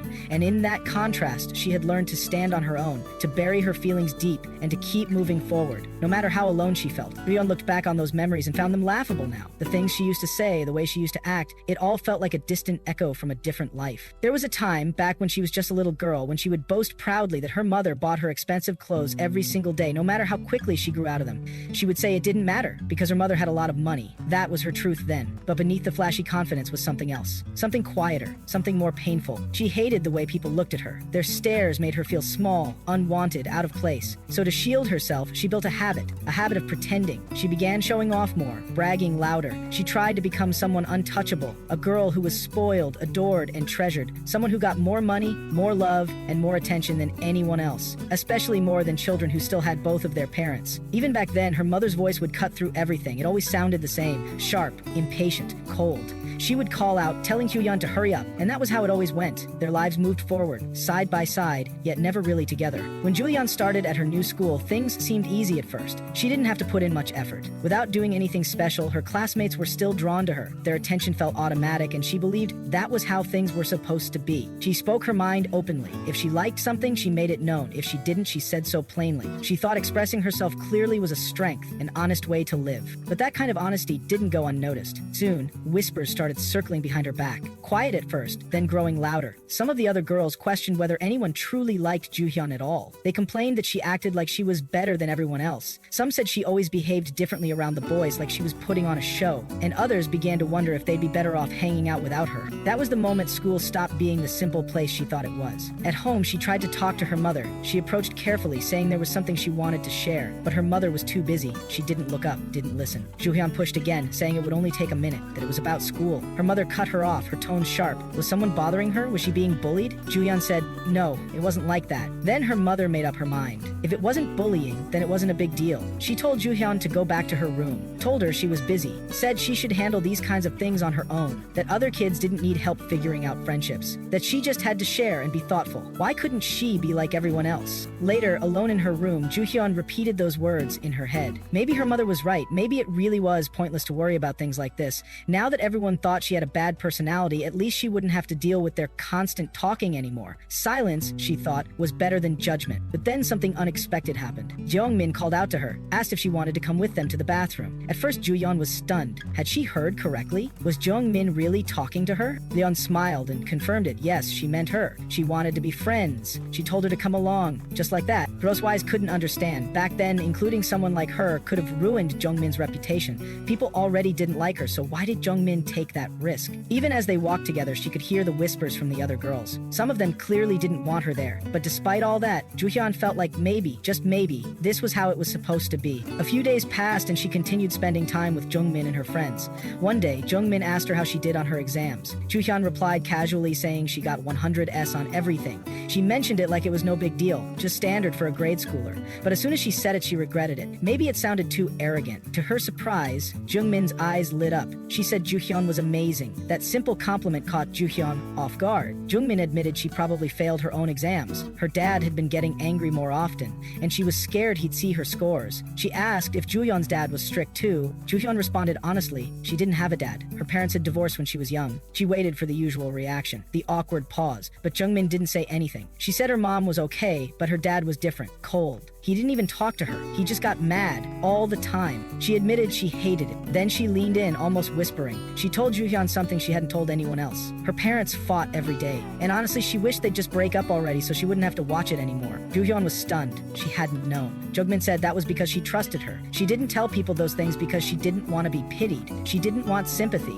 She just didn't like going home. So she asked Ju-Hyun to play with her more, to keep her company. And in that moment, something shifted in Ju-Hyun's heart. She realized that people don't always need a grand reason to open up. Sometimes a small act of kindness is enough. Jung Min was different from everyone else. While most people waited to be approached, she took the first step. She was the one who reached out. At first, that had seemed strange, even foolish. But now, Ju-Hyun saw the truth. That was why people were always drawn to her. In quiet moments, little Ju-Hyun would look at Jung Min and think, she's amazing. I could never do that. But still, when others talked about Jung Min, she would glare and speak harshly. She believed she was the one who knew Jung Min best, the one who understood her. She didn't get why Jung Min spent time with the others. They weren't good enough for her. One day, she asked Jung Min to stop hanging out with Jimin and the rest. She said she didn't like them, that she wished Jung Min would just be with her, that she alone should be enough. Afterward, she found herself wondering, what was the look on Jung Min's face when she said that? The next day, Jung Min didn't come to school. Worried, Ju-Hyun went to her teacher and asked for Jung Min's address. She wanted to visit her. The teacher smiled warmly, touched by her concern, and gave it to her, reminding her to call before she went. But Ju-Hyun didn't call. She thought she didn't need to. They were close, after all. They didn't need formalities. As she stood in front of the unfamiliar house, she hesitated. Was this really Jung Min's home? She had only seen places like this in alleyways, run down, forgotten. She never thought people actually lived in them. Then a voice came from inside, a familiar voice. It was Jung Min. Rosewai's heart jumped. She called out Liose, saying it was her. Ju-Hung, she had come to check on her, to see if she was okay. But then the door opened, and as she stood there staring, something inside her froze, because what she saw left her completely speechless. Later that evening, Jung Min and Ju-Hyun walked together through the quiet park. Concerned, Ju-Hyun gently asked her what had happened. Tearfully, Jung Min confessed the truth. She had thought her father was hitting her mother, so she had tried to stop him. But in the process, she had been hurt too. Now she could only cry, wondering what would happen to her mom. Ju-Hyun noticed the bruises and pointed out that Jung Min had been hurt as well. Through her sobs, Jung Min looked at her, worried and desperate,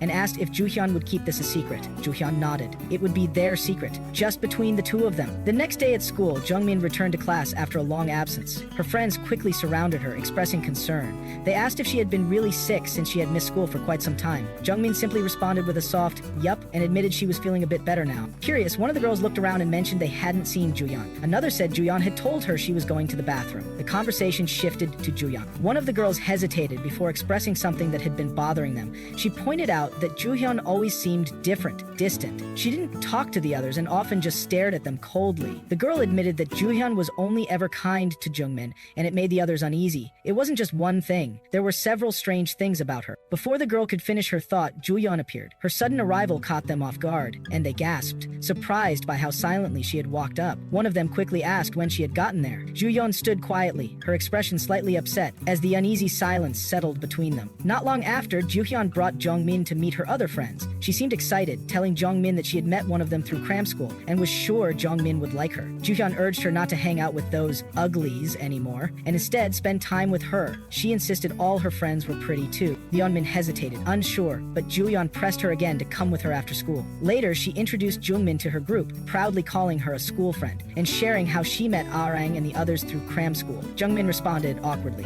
Arang offered her something. Jung Min was shocked. It was cigarettes. Nervously, she asked Ju-Hian if she had tried them before. Ju-Hian casually said yes and brushed it off. When Jung Min asked about her mom, Ju-Hian replied that it didn't matter. As long as she didn't get caught, her mom didn't care about her anyway. She told Jung Min to try one, saying it might help her forget her recent worries. Jung Min refused, saying her mom had asked her to come home early. She left quickly, saying goodbye and promising to see them at school. After she left, Arang questioned if Jung Min was really Jo-hyun's friend. She said Jung Min seemed totally different. Arang said it was obvious. Jung Min had no presence at school. Jo-hyun admitted to herself that she knew that was true. But those girls didn't know the real Jung Min. They didn't understand how kind she was. If Jung Min didn't hang out with them, she might return to spending time with Jimin and the others. Jo-hyun didn't want that. She was determined to make Jung Min fit in with her new friends. Later, Jo-hyun showed Jung Min a lip tint and asked her to try it. Jung Min refused, but Jo-hyun insisted, saying she even stole her mom's makeup for her. When Jung Min reacted in surprise, Jo-hyun pushed again, saying she had put in effort. She even suggested dyeing Jung Min's hair and encouraged her to dress up a little. Jung Min asked why. Jo-hyun told her that people would look down on her otherwise, and she didn't want that to happen. She quickly asked if Jung Min had time after school. She wanted to bring her along to meet her friends again. She explained there had been a misunderstanding the day before when Jung Min left so abruptly. She planned to doll her up this time so they wouldn't get the wrong idea again. She even offered her own clothes. Quietly, Jung Min wondered if she really looked that ugly. Soon after, Ju-Hyun arrived with Jung Min. Her friends greeted her. Jung Min, however, felt uneasy. She didn't like these girls. She wondered why Ju-Hyun kept trying to make her spend time with them. She remembered what her old friends had once said,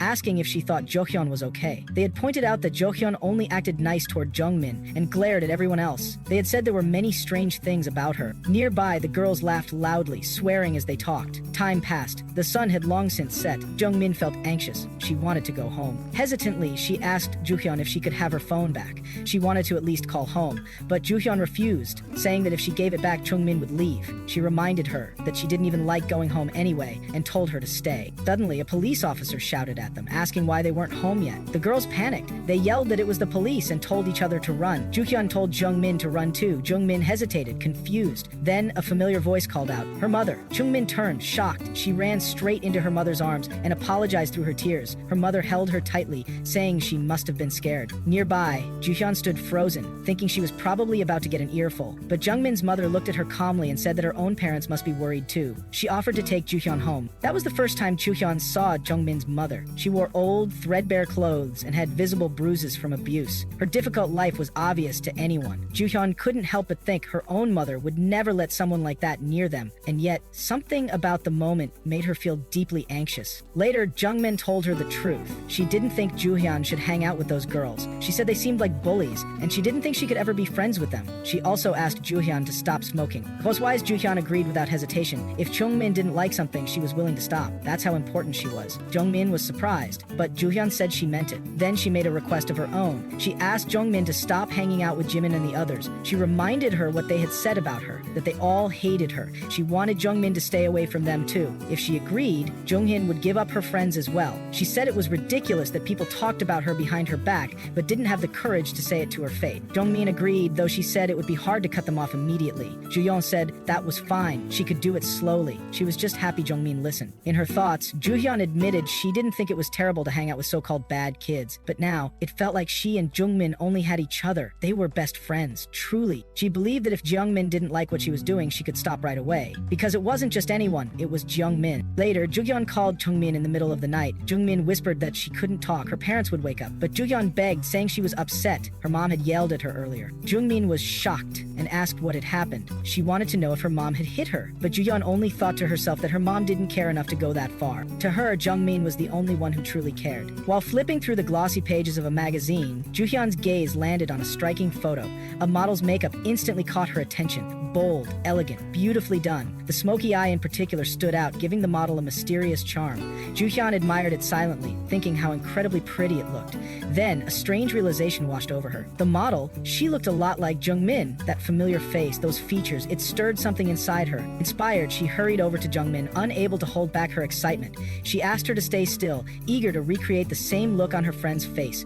With a spark of hope and gentle enthusiasm, she offered to tie Jung Min's hair up. In her heart, she simply wanted to make Jung Min feel beautiful. But beneath that cheerfulness, an unsettling thought surfaced. Jung Min feared this moment might be Jung Min's way of quietly saying goodbye. Perhaps she was seeing this as their final interaction. Before she could dwell too much on the feeling, a sudden interruption shattered the moment. A group of girls, Jung Min's friends, walked over with serious expressions. One of them told Ju-Hian not to play with Jung Min anymore. The words hit her like a wave. She blinked, confused and stunned, barely understanding what they meant. The girls stood firm, saying that Jung Min had told them everything. According to them, Ju-Hian had asked Jung Min to stop being friends with them. The accusation echoed in her mind, growing heavier with each word. Struggling to process it all, Ju-Hian turned to Jung Min. Her voice trembled as she asked whether it was true. Had Jung Min really told them those things? Was she saying bad things behind her back? But Jung Min remained quiet. Her friends spoke for her, telling Ju-Hian that she made Jung Min uncomfortable. That's why, they said, Jung Min wouldn't play with her anymore. Without waiting for a response, they took Jung Min by the hand and began to walk away, shielding her from Ju-Hian as if she was a threat.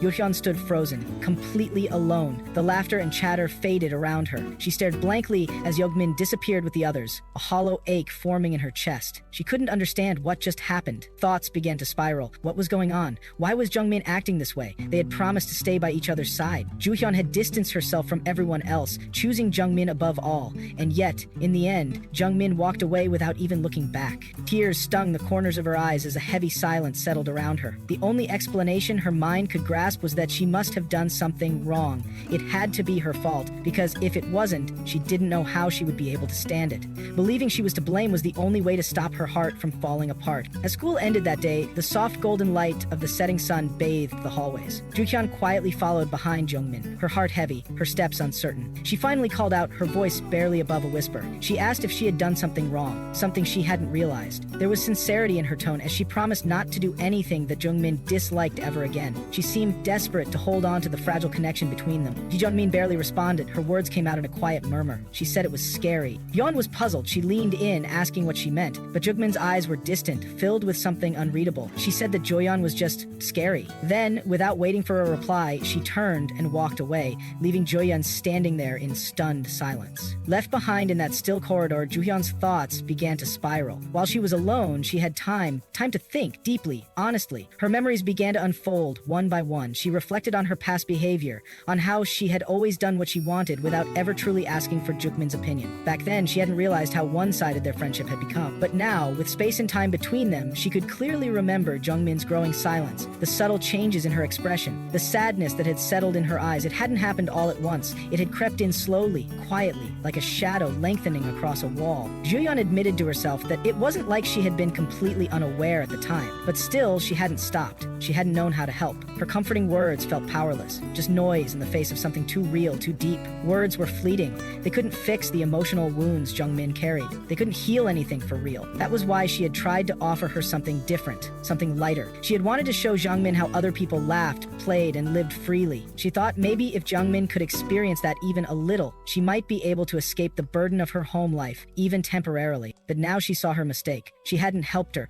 She had only pushed her further away without ever realizing it. Time moved on. Middle school began, but fate didn't place them in the same school. Ju-Hyun ended up in a different middle school than Jung Min. She felt the distance immediately. Still, she held onto a small hope that maybe, someday, they'd end up at the same high school and things could start over. During those lonely months, Ju-Hyun began to change. She made a conscious decision to stop doing the things Jung Min had disliked. She tried hard to become a better version of herself, someone others would describe as kind, someone who didn't stand out for the wrong reasons. She tried to become just like the Jung Min Min she had admired. She believed that if she changed enough, if she became someone gentler, someone safer, then maybe Jung Min would let her back in. Maybe their friendship could heal. That was when a new student, Haejin Kim, transferred into her class. From the moment Haejin walked in, she gave off a different energy. Her sharp eyes, her posture, even the rumors about her. All of it made her seem like trouble. But to Hyeon, she looked familiar. There was something in her demeanor that reminded her of herself from before. Maybe that was why Hyeon felt drawn to her. Maybe that's why she chose to take special care of her. One day, Ju-Hian went to look for her friends. She found them in the far corner of the school grounds, hidden from view. There, she saw something disturbing. Haejin was sitting on top of another girl, clearly bullying her, while the two others in the group just stood and watched. Ju-Hyun's voice cut through the tension as she asked what was going on.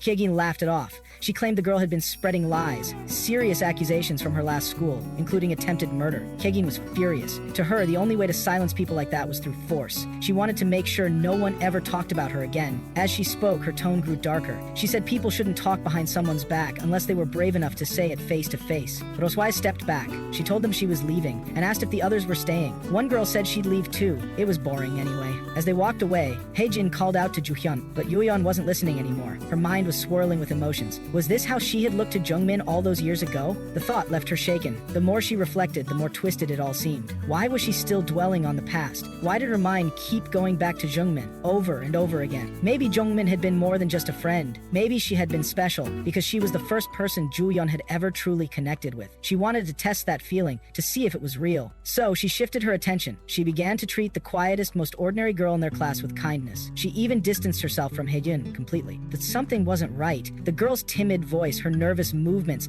it all reminded her too much of Jung Min. It made her uneasy. The memories kept resurfacing. Why was she feeling this way? Why hadn't she just picked up the phone and called Jung Min? That wasn't like her. She always faced things head on. Still, she tried. She dialed the number, but the call didn't go through. It went to voicemail almost instantly. Had Jung Min blocked her? The idea hit hard. Did she really have to go that far? What had Ju-Hyun done that was so unforgivable? Had Jung Min ever clearly asked her to stop? Had she ever given her a real chance to explain herself? Why had Jung Min made all the decisions, quietly pulling away, never looking back? They had called each other friends. So why had she turned away when Ju-Hyun was hurting? Ju-Hyun had said sorry. She meant it. Wasn't that enough? She felt a wave of regret first. Then came self-hatred, sharp, painful. But what followed was resentment, a bitter, creeping anger toward Jung Min for not forgiving her, for rejecting her, even after everything she had done. She felt a little bad for the quiet girl, but still, she returned to Haejin. She went back to that place of chaos, because at least there she wasn't alone. Then, by chance, she saw Jung Min again, and something inside her twisted. Of course, she warned Haejin to behave when Jung Min was nearby. She had an image to maintain, after all. But deep down, she wanted Jung Min to hurt. She wanted her to feel what she had felt, abandoned, betrayed, forgotten. But she wouldn't do it herself. She wouldn't get her hands dirty. She had changed, after all, or at least that's what she told herself. Someone else would carry out her unspoken wishes. Time moved forward. The high school entrance process was approaching fast. One day she went to Jinte, a classmate. She remembered he had a friend at Yongbak Middle School. She asked if he knew anyone named Jung Min Choi. He said no. Was she a friend of hers? Ju-Hyun simply said her phone was dead, so she couldn't contact her. She asked Jinte to check if any of his friends knew which high schools Jung Min was applying to, but she made sure to ask him not to mention her name. Leon Zait nodded and went to ask his group chat. After a short wait, he returned with news. One of his friends was actually in Jung Min's class. Apparently, Jung Min's first choice was Eunbak High School. Ju-Hyun thanked him quietly. She didn't smile, but inside something dark settled into place. What she truly wanted now was for Jung Min to be unhappy. Far away, Seon stood at a distance, observing everything quietly. He muttered softly under his breath, unable to look away from what he had just seen, unsure what it all meant, but knowing it wasn't something good. After that, the story shifted back to the future. Chuyeon slowly opened her eyes, waking from a long, unsettling sleep. She had been dreaming again, another drawn-out, disturbing sequence that left her with a pounding headache. Her thoughts lingered on the awful dream. It felt crappy and confusing, filled with emotions she couldn't shake off. She left her room and walked over to her mother's room. Her mother was getting ready for work. Though she looked unwell, she insisted on going to work anyway. When Ju-Hyun asked, her mother offered to inform the school on her behalf. Ju-Hyun agreed silently. Her mother told her the housekeeper would prepare food when she arrived and reminded her to eat something. After her mother left for work, Ju-Hyun sat in silence, her mind circling back to her dream. That blurry-faced boy who kept appearing, she couldn't figure out who he was. She didn't know yet that it was Seon. The scene transitioned to the school. In class, the teacher announced that the class vice president would be in charge for the day, as Ju-Hyun was absent due to being sick somewhere else. Ju-Hian thought to herself. She wondered if her absence was because of her own guilt, but she quickly denied it. Deep down, she didn't feel ready to face that person's face again, so staying home felt like the easier choice. Her thoughts shifted to Siyun. It confused her that he hadn't appeared in her dreams this time. He was always the one urging they should be together all day. He always acted according to his own will. Unable to let go of her curiosity, Ju-Yeon picked up her phone and called him. When Siyun answered, his voice startled her. She couldn't understand what he wanted so suddenly. The confusion built inside her as the line stayed open between them. Soon after, Siyun's voice came through the phone, sharp and slightly frustrated. He didn't waste time questioning why Jung Min was acting like he was the strange one, when in fact she had been the one to call him first. His tone carried a mix of confusion and annoyance. At that moment, Jung Min froze. A sudden realization hit her. She must have accidentally called him while carelessly holding her phone. Flustered and mortified, she fumbled for an explanation, quickly trying to dismiss it as a mistake. But just as she was about to hang up, two of her classmates appeared at her side, grinning with mischief. They leaned in, sensing something interesting, and immediately started teasing her playfully. With wide eyes and mocking voices, they asked if she was on the phone with her boyfriend. Their curiosity only grew. They pressed her further, saying they wanted to hear his voice, and even pushed for a video call, just to confirm whether it was really Siwon Baek on the other end. Jung Min felt her stomach twist. Internally, Ju-Hian panicked. Her thoughts raced as she told herself over and over that this wasn't what it looked like. She hadn't meant for this to happen. Trying her best to remain calm, Jung Min told her friends that she had only called by mistake and was just about to end the call. But her friends weren't buying it. They giggled and leaned in closer, urging her to keep talking to him for just a bit longer.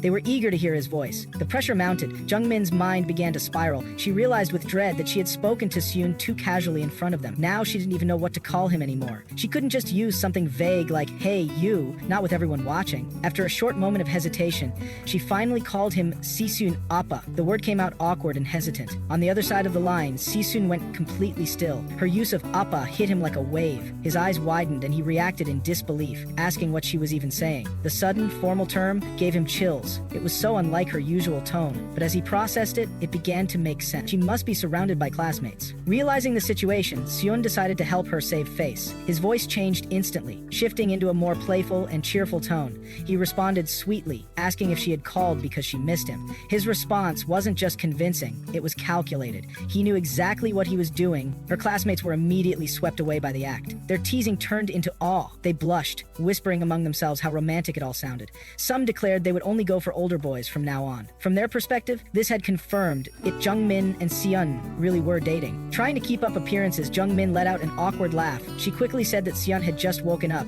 hoping to bring the call to a close. Siyun, still playing along, replied that he hadn't, but Jung Min pushed forward anyway, insisting she'd call him later. Siyun tried to protest gently, but before he could say more, she hung up. Her friends looked at her in disbelief, surprised she had ended the call so quickly.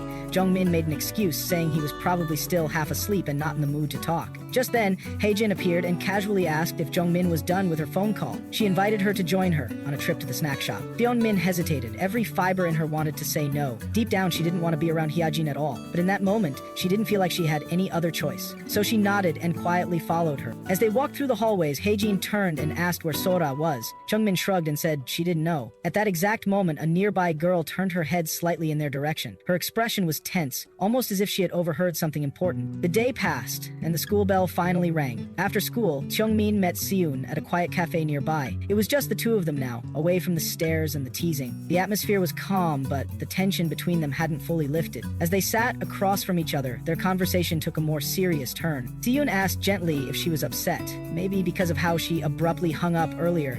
Jung Min tried to brush it off, pretending it didn't bother her, but Siyun could tell something was off. Her face looked tense, her posture more rigid than usual. He asked if someone had bothered her during the day. Jung Min shook her head and replied that the girl hadn't even come to school. Apparently she was sick or something. Siyun's voice lowered slightly, cautious now. He asked if Jung Min had done something to her. She smirked and denied it. Then, with a sharp tone, Siyun told her not to bring that girl up again, not in front of him. Just the mention of her made him sick. Jung Min tilted her head slightly and said that he didn't seem to care about the girl before, but now it looked like she was getting under his skin again. Siyun reminded her that she already knew what had happened. Everything had been out in the open. Then he asked, almost sarcastically, if this was all about Jaeyoung-go. Jung Min corrected him. It was actually Jaehyuk-jo. Siyun smirked, teasing her for mixing up the name. He leaned forward slightly and asked if there was anything else eating at her. Jung Min's smile faded. She admitted that while the girl didn't scare her anymore, she still absolutely hated her. That feeling hadn't changed. It had only gotten deeper. Siyun asked bluntly if she wanted Ju-Hian to let go of Jaehyuk. Jung Min replied that she did, without hesitation. Siyun offered her a suggestion. He told her that it was okay if she still liked Jaehyuk. People couldn't always control their feelings, but she should make it look like she didn't care, especially in front of Ju-Hian. In his mind, Sion knew the truth. Jung Min would go to any length if it meant getting attention. She always had. Jung Min listened and agreed.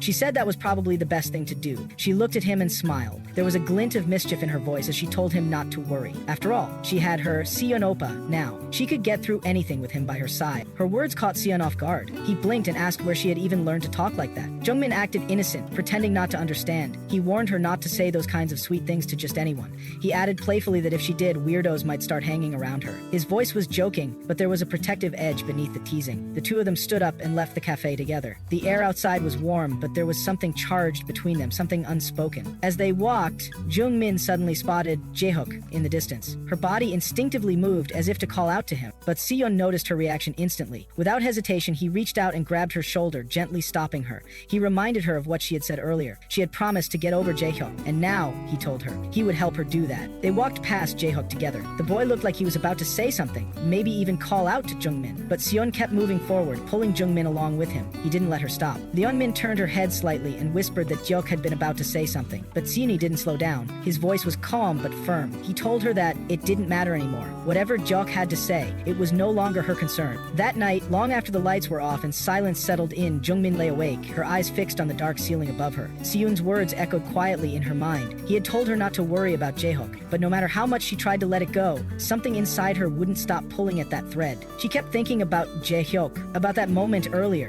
about the way he looked at her, tired, distant, like someone carrying a weight too heavy to speak about. His face had looked so utterly exhausted. She whispered softly into the dark, barely audible even to herself, wondering just what could have happened to him. Yeah. The next morning, sunlight broke softly through the windows of the school. The day moved ahead like usual, but something in the air felt unsettled. In class, Jung Min looked around and leaned towards Sora. Her voice was low as she asked about Ju-Hian, but Sora quickly shut her down, not wanting to speak openly about it. Not here, not like this. Jung Min pressed again, wondering aloud if Ju-Hian really hadn't come again. Sora nodded, confirming her absence, but her tone carried something else too. Uncertainty, suspicion. Was Ju-Hian really sick, or was there more behind it? With a casual shrug, Jung Min excused herself. She said she was heading to the bathroom, her expression unreadable as she stepped out of the room. Back at her seat, Sora stayed behind, but her mind began to drift. Her eyes followed Jung Min for a moment before settling down. Thoughts began to bubble up, strange thoughts, unsettling ones. She remembered a time not too long ago when being seen with Jung Min felt awkward, even embarrassing, but now, that discomfort had been replaced with something else. Now, Jung Min was someone others seemed to revolve around. She was the center of everything. Sora thought to herself that she didn't regret cutting Bunju off, not anymore. Somehow, being close to Jung Min gave her access to popularity, to people, even to someone like Siyun. Who would have thought she'd ever find herself talking to someone that handsome? Just then, her gaze landed on Jung Min's desk. Jung Min had left her phone behind. Sora stared at it for a long moment. Her heart started beating faster. That phone. It held everything. Everything Jung Min had on her. She reminded herself why she was even in this situation in the first place. Blackmail. That was the word she couldn't shake. She wasn't friends with Jung Min. She was trapped, controlled, and now maybe, just maybe, she had a chance to free herself. She thought about all the messages she had sent, all the things she had said about others. She had already told Yeonji and Sunga about being blackmailed, but they hadn't done anything. So now she was on her own. And here it was, the perfect chance. Jung Min was gone. Her phone was right there, unlocked. But still, was this really what she wanted to do? Sora hesitated. A war raged inside her. Being around Jung Min had its benefits. Exciting things happened near her. As long as she didn't try to act above her, Jung Min didn't get angry. Her personality wasn't even that terrible. Sora almost started to convince herself that maybe things weren't so bad. But then she caught herself. No, this wasn't normal. She was being blackmailed. That was the truth. She reached for the phone. Her fingers trembled slightly as she picked it up. It had no password. That made it easier. All she had to do was delete the messages, the ones that could ruin everything. If they disappeared, so would her problem, right? But just as she tapped into the phone, Jung Min appeared beside her. Her voice was sharp, cutting through the air like a blade. She asked Sora what she was doing. Sora jumped, completely startled. She hadn't even heard her come back. Her face flushed with panic as she stammered out an excuse. She claimed she was just going to return the phone to her. Jung Min didn't buy it. Her eyes were calm but cold. She told Sora that even if she deleted the files from the phone, it wouldn't matter. Everything was backed up. Somewhere else, there was no easy way out. Sora's heart raced. She tried to deny it, tried to laugh it off. She insisted it wasn't what it looked like, but Jung Min just stared at her in silence before walking away. As she left, her thoughts were matter-of-fact. She'd never bothered to set a password on her phone before, mostly out of laziness. But now, maybe it was time to finally set one. The final bell rang and students poured out of the school. Jung Min stepped outside, greeted by the familiar afternoon light. And like always, Siyun was there, leaning casually against a wall, waiting, just like he always did. She looked at him, observing the same distant expression he always wore. His resting face was cold, unreadable. If she hadn't known him, she thought, she probably would have been too scared to talk to him at all. He greeted her in his usual, nonchalant way. She replied, surprised to see him out so early. He gave a tired reply, pointing out that she already knew he had nothing else to do. She asked what he even did with his mornings, her voice carrying a quiet curiosity. As they began walking together, she realized just how often she had been running into him lately. Ju-Hian mentioned he had found a nearby cafe. They served incredible shaved ice and he wanted to take her there. She smiled a little at the idea. But then, in the distance, she caught sight of Jae-hook, and her thoughts shifted. Ju-Hian hadn't been at school again today, and Jae-hook, he still looked lost, still hurting. Even after everything, she stared at him for a moment and silently called him a fool. He had heard everything, he knew, and still his feelings hadn't gone away. Without much warning, Jung Min told Soo-yoon to wait. She said she wanted to talk to Jae-hook. At that, Si-gun froze. His eyes darkened, his voice tense. He asked if she was still doing this, still chasing closure that might never come. Jung Min turned to him. Her voice was steady. She said she understood what he was thinking, but this wasn't what he believed it to be. She was tired of leaving things unresolved. If Si-young hadn't been there for her, she probably would have spiraled into something much worse by now. She admitted that, but now, all she wanted was an end. A proper one. Si-yoon clenched his teeth, clearly frustrated. He asked if she really meant it, even if it meant he would be the one to get hurt in the process. He asked if she thought he would ever let that happen, if she truly believed he'd stand by and allow her to suffer. His voice softened as he looked at her again. He asked what it was about Jae-hook that she liked so much. Jung Min looked away, quietly admitting that while Si-young was the reason she had changed, become stronger, it was Jae-hook who had first made her feel like she could accept herself, like she could be someone worth liking. Si-yoon swallowed hard and replied softly, he said he could do that for her too. Jung Min smiled gently. She told him she knew, and she believed it. With a long breath, Xian looked her in the eye and finally said he understood what she meant, that she wasn't looking for reconciliation, she was looking for rejection, so she could finally move on. Jung Min flinched slightly at his bluntness, but nodded. It hurt to admit it, but it was the truth. She asked him if it was okay to make him wait, just for a little while. It would be over soon. Si-yoon took a step back, his expression unreadable. He told her to do whatever she wanted, and so Jung Min turned and began walking toward Jae-hook. Her heart was heavy, but steady. When she reached him, Jae-hook looked up, surprised. He asked why she had come to see him, and the moment hung in the air, silent, uncertain, and filled with everything that had gone unsaid. In the dim quiet of the school hallway, Jung Min found herself standing face to face with Jae-hook. The air between them was heavy, filled with tension that neither of them knew how to cut through. Her brows were furrowed, voice firm as she reminded him that they had crossed paths just the day before. She pressed him, searching his eyes for a flicker of honesty, something to confirm that he had come with a purpose, something he wanted to say. But Jae-hook met her intensity with calm detachment, denying it without offering even a hint of explanation. His cold response made her heart twist in confusion and frustration. If he had nothing to say, then why had he come at all? But instead of addressing her question, Jae-hook shifted the conversation, asking if Ju-Hian had come to school the previous day. Jung Min froze, her breath caught in her throat as the meaning behind his words settled in her mind. Was that it? Had he really come just to ask about Ju-Hian? That realization hit her like a stone in the chest. She repeated his question under her breath in disbelief, her voice shaking, her eyes dimming with disappointment. Jae-hook's expression remained unmoved as he reminded her that she had asked the first question. Trying to compose herself, Jung Min managed to inform him that Ju-Hian hadn't come to school today either, mentioning that she was apparently sick. But beneath her words, emotion rippled through her tone, subtle but undeniable. She then called out his behavior, how indifferent and careless it felt. Her voice grew heavier as she reminded him of that day at the cafe, how he had left her words hanging, how she hadn't gotten the chance to say everything she needed to say. He had walked away too quickly, leaving her thoughts locked inside. And now, standing before him again, she tried to open up the parts of herself she had kept hidden. She told him that after what he had said to her that day, she had been too shaken to speak clearly. She had wanted to tell him everything, about how deeply Ju-Yeon's actions had hurt her, about the invisible wounds that still ached inside her chest. She had wanted to clear the misunderstanding between them, to explain herself before things fell apart, but he hadn't let her. He hadn't given her that chance. Despite her efforts, Jae-hook responded with quiet indifference. His silence was louder than words. Leon Min's thoughts began to spiral, drowning in the overwhelming sense of betrayal. It hurt her deeply that he had misunderstood her, that he had turned away without even trying to see her side of the story. She had spent so long convincing herself that love and friendship were different, but now it felt like even that line had blurred. The fact that she had known him longer, that she had shared more time, more memories, more unspoken feelings with him, it all felt meaningless now that he had chosen to walk away so easily, especially over someone like Ju-Hian. A fresh wave of pain crashed over her. If this was the kind of man he was, so quick to discard, so quick to forget, then maybe he should have never been kind to her in the first place. He should have never treated her like she mattered, because now, every kind word and every gentle gesture from him only deepened the sting. Drawing a shaky breath,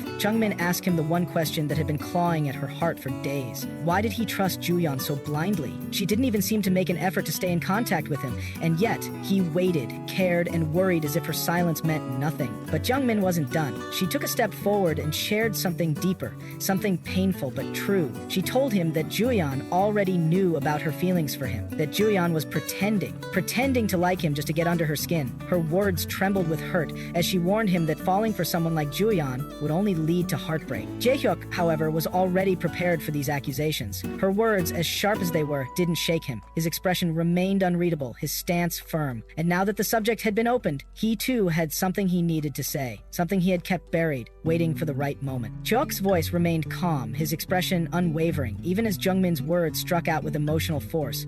He faced her with quiet defiance, making it clear that no matter how she felt, whether she liked him or not, it didn't change his truth. The one he loved was Ju-Hyun. That feeling was unshakable, rooted deep within him. Even if Ju-Hyun was only dating him because of something Jung Min had said, because of some twisted emotional manipulation, he still didn't care. His love wasn't conditional, nor was it swayed by the reasons others might give. His heart was already spoken for. As the conversation unfolded, Jae-hyuk's frustration slowly rose. He couldn't understand what Jung Min's real purpose was in saying all these things. Why now? Why like this? What did she want to accomplish by casting doubt on his relationship? Was she secretly hoping that he and Ju-Hyun would fall apart, that things would crumble under the weight of uncertainty? He challenged her with a pointed gaze, trying to decipher the motive behind her words. What gave her the right to interfere in something that had nothing to do with her anymore? And then came the deeper accusation. Was it because she liked him? That was the only explanation that made any sense in his mind, but even that didn't add up. After all, she had been spending time with another guy lately. Wasn't he supposed to be her boyfriend? Jae-hyuk demanded clarity. If not a boyfriend, then who was that guy to her? A friend? A placeholder? Someone else to use until she could stir more chaos? He paused, his tone sharp with disillusionment. He admitted, with a hint of hurt laced beneath his frustration, that he could no longer make sense of her actions. It felt as if she had been planning to use him too, just another pawn in whatever emotional game she was playing. And with that bitter realization, something in the air shifted.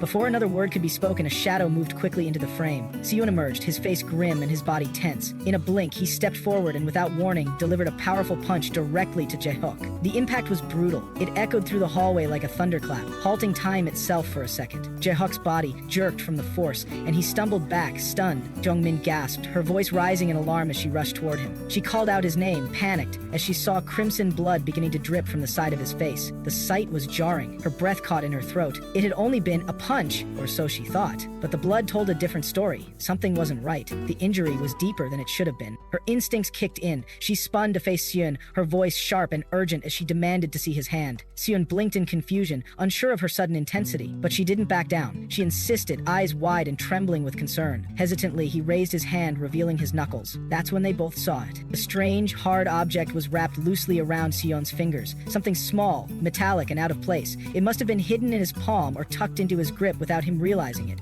He looked down at it with surprise and mumbled, almost to himself, wondering how it had gotten there. The realization hung heavy in the air. Whatever the object was, it had turned a fistfight into something far more dangerous. The confusion deepened between them, but one thing was now certain. The line had been crossed, and there was no undoing what had just happened. Jung Min stood frozen, her eyes wide with disbelief as she stared at the aftermath of what had just unfolded.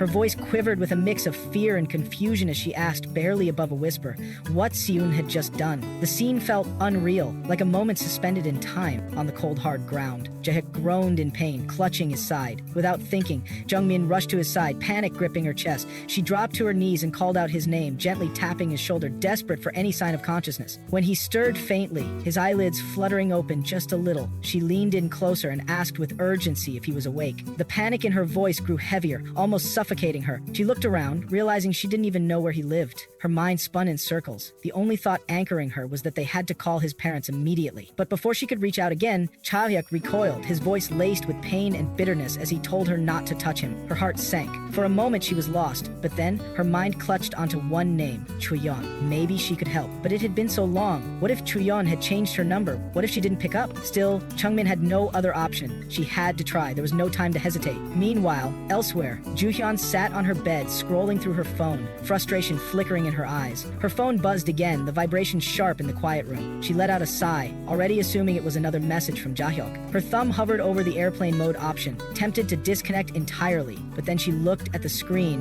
and froze. It wasn't him, it was Jung Min. The unexpected name made her pause. Her expression shifted from irritation to confusion. Slowly, cautiously, she answered the call. Her voice carried both concern and confusion as she asked what was going on. On the other end, Jung Min's voice was rushed, shaking with urgency. She didn't waste time with pleasantries. She told her she'd explain everything later, but right now, Jahyuk needed help. He had to be taken to the hospital immediately. The problem was, he wouldn't let Jung Min take him. So she pleaded, just this once, could Ju-Hian please come? There was a pause, then a sigh. Ju-Hian agreed, her voice low with reluctant acceptance. She knew she didn't really have a choice. Jung Min asked again, a bit more desperately, if she was really going to take him. Ju-Hian confirmed it with a quiet yes. Jung Min hesitated before speaking again, her voice softer this time, laced with guilt. She said she was sorry. That apology caught Ju-Hian off guard, her brows furrowed in confusion. Why was she apologizing now? Jung Min explained, it wasn't fair to drag her into this mess, not when she had been dealing with her own illness, not when she had been gone and hurting. Before Ju-Hian could reply, Si-yen, who had been silently watching, stepped in. His voice was curt, almost cold, as he told them to get moving if they were done talking. But before Ju-Hian could leave, he glanced at her and offered a warning, one that sounded casual but carried weight. He told her to be careful. The way he said it made her stop in her tracks. There was something unsettling in his tone, like an underlying threat. Ju-Hian narrowed her eyes slightly. That was Jung Min's boyfriend, and if he had caused this much damage to Jaehawk in a single blow,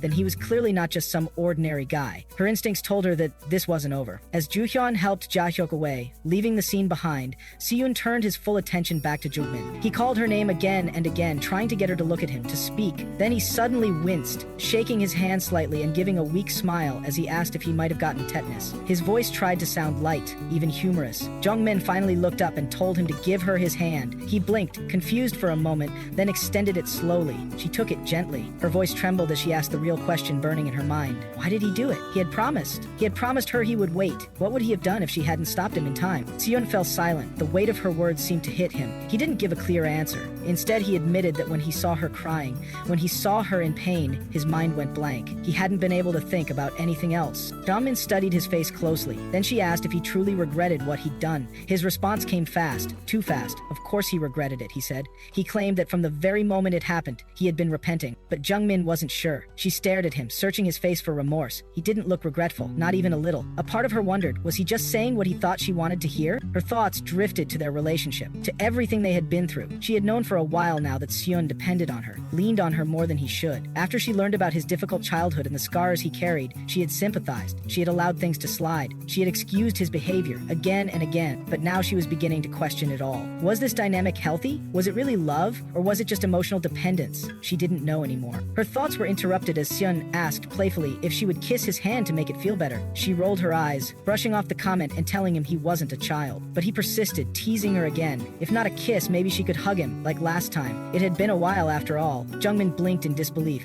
How could he say something like that, now of all times? She was about to respond, but then stopped. Something about his expression made her hesitate. Si-yoon smiled gently and told her to relax. He joked that someone might get the wrong idea and think he was doing something bad to her. Then his tone shifted, becoming softer. He confessed that he was finally starting to calm down. For the first time that night, he felt a strange sense of relief. Jung Min looked at him, confused. She asked what he meant. He explained, quietly, that at least now, she wouldn't have to suffer because of Jae-hyuk anymore. That part was over. His words hit her like a wave. She stared at him, then asked softly, almost like a whisper, if he would be in her dreams tonight. Si-yoon tilted his head, confused by the question. He asked why. She didn't explain. She simply told him to be there. Not just tonight, but every night, every day. She didn't want him going anywhere without her permission. In her thoughts, she admitted a deeper fear. She wasn't sure what he might do if she didn't make him promise that. Si-yoon's expression softened even more. He smiled, the tension in his face finally easing. He said he was truly relieved. He had been scared that after everything, she wouldn't like him anymore, that she'd walk away. But now, he was sure. She still cared. She still wanted him,